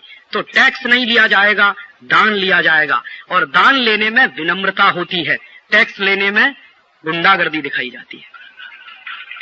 तो विनम्रता के साथ जब सरकार आपके पास आएगी और उनका ऑफिसर आएगा कि हमें केंद्र की व्यवस्था चलानी है, राज्य की कुछ व्यवस्था चलानी है, जिले की चलानी है, इसलिए आपसे दान चाहिए, तो आपका दिल खुद ब खुद पसीज जाएगा और आप शायद 1 लाख रुपए का टैक्स नहीं देंगे, लेकिन 10 लाख रुपए का दान कर देंगे। ये संभव है इस देश में, ये भारत में संभव है। ये मैं यूटोपियन बात नहीं कह रहा हूं। इस देश में हजारों साल ऐसे व्यवस्थाएं चली हैं। तो मेरा निवेदन ये है कि इस देश में अगर हम पूरी इकोनॉमी को 0 टैक्स बना दें और कोई टैक्स ना वसूला जाए, लॉन्ग टर्म की पॉलिसीज की मैं बात कर रहा हूं, तो इस भारत को आप सोने की चिड़िया फिर से बना सकते हैं। क्यों? मेरे एक दोस्त से मैंने एक दिन पूछा कि तुम जो उत्पादन करते हो उसमें ब्लैक कितना है, व्हाइट कितना है, एक्साइज की चोरी करने के लिए। तो उसने खुद कहा, राजीव 1:4 का रेशियो रहता है। हाँ, वो खुद कह रहा था मुझसे। तो मैंने उससे ज्यादा इंटेलिजेंसी से एक दूसरी बात पूछी कि मान लो तुमको सेंट्रल एक्साइज का डर नहीं रहे तो उसने कहा शायद इससे भी ज्यादा हो सकता है। वो फिर 1:4 नहीं है, वो 4:4 ही रहेगा, फिर चक्कर ही नहीं है कोई दूसरा। मतलब क्या है, आज जो भारत सरकार कहती है कि इस देश का जीडीपी 8 लाख करोड़ का है, मुझे ऐसा लगता है कि अगर सेंट्रल एक्साइज डिपार्टमेंट बंद हो जाए तो जीडीपी 16 लाख करोड़ का तो एक झटके में हो जाएगा इस देश में। परेशानी क्या होने वाली? तो परेशानी कहां है? परेशानी इस देश की व्यवस्था में है, जो अंग्रेजों ने बनाई थी आपको चूसने के लिए। वो व्यवस्था जब तक बदली नहीं जाएगी तब तक आप भारत को एक मजबूत आर्थिक देश नहीं बना सकते। तो तात्कालिक रूप से नीतियां क्या होनी चाहिए? तात्कालिक रूप से इस देश में नीतियां ये होनी चाहिए कि जो पिछले 7 साल में सत्यानाश हो रहा है जिन पॉलिसीज के कारण, उनको तत्काल रोकना चाहिए और एक नए रास्ते पे जाना चाहिए। और लॉन्ग टर्म की पॉलिसीज क्या होनी चाहिए? लॉन्ग टर्म की पॉलिसीज इस देश में इस टैक्सेशन के पूरे स्ट्रक्चर को खत्म कर देने की जरूरत है। और चलते चलते आपसे एक आखिरी बात कि ये होगा कैसे, कैसे संभव है? ये संभव है इस देश में एक बड़ी वैचारिक क्रांति की मदद से। और वो बड़ी वैचारिक क्रांति करेगा कौन? वो आप करेंगे, वो मैं करूंगा। इस देश में वैचारिक क्रांति का एक आंदोलन चलाने की जरूरत है और उस वैचारिक क्रांति के आंदोलन में आप हम सब सहभागी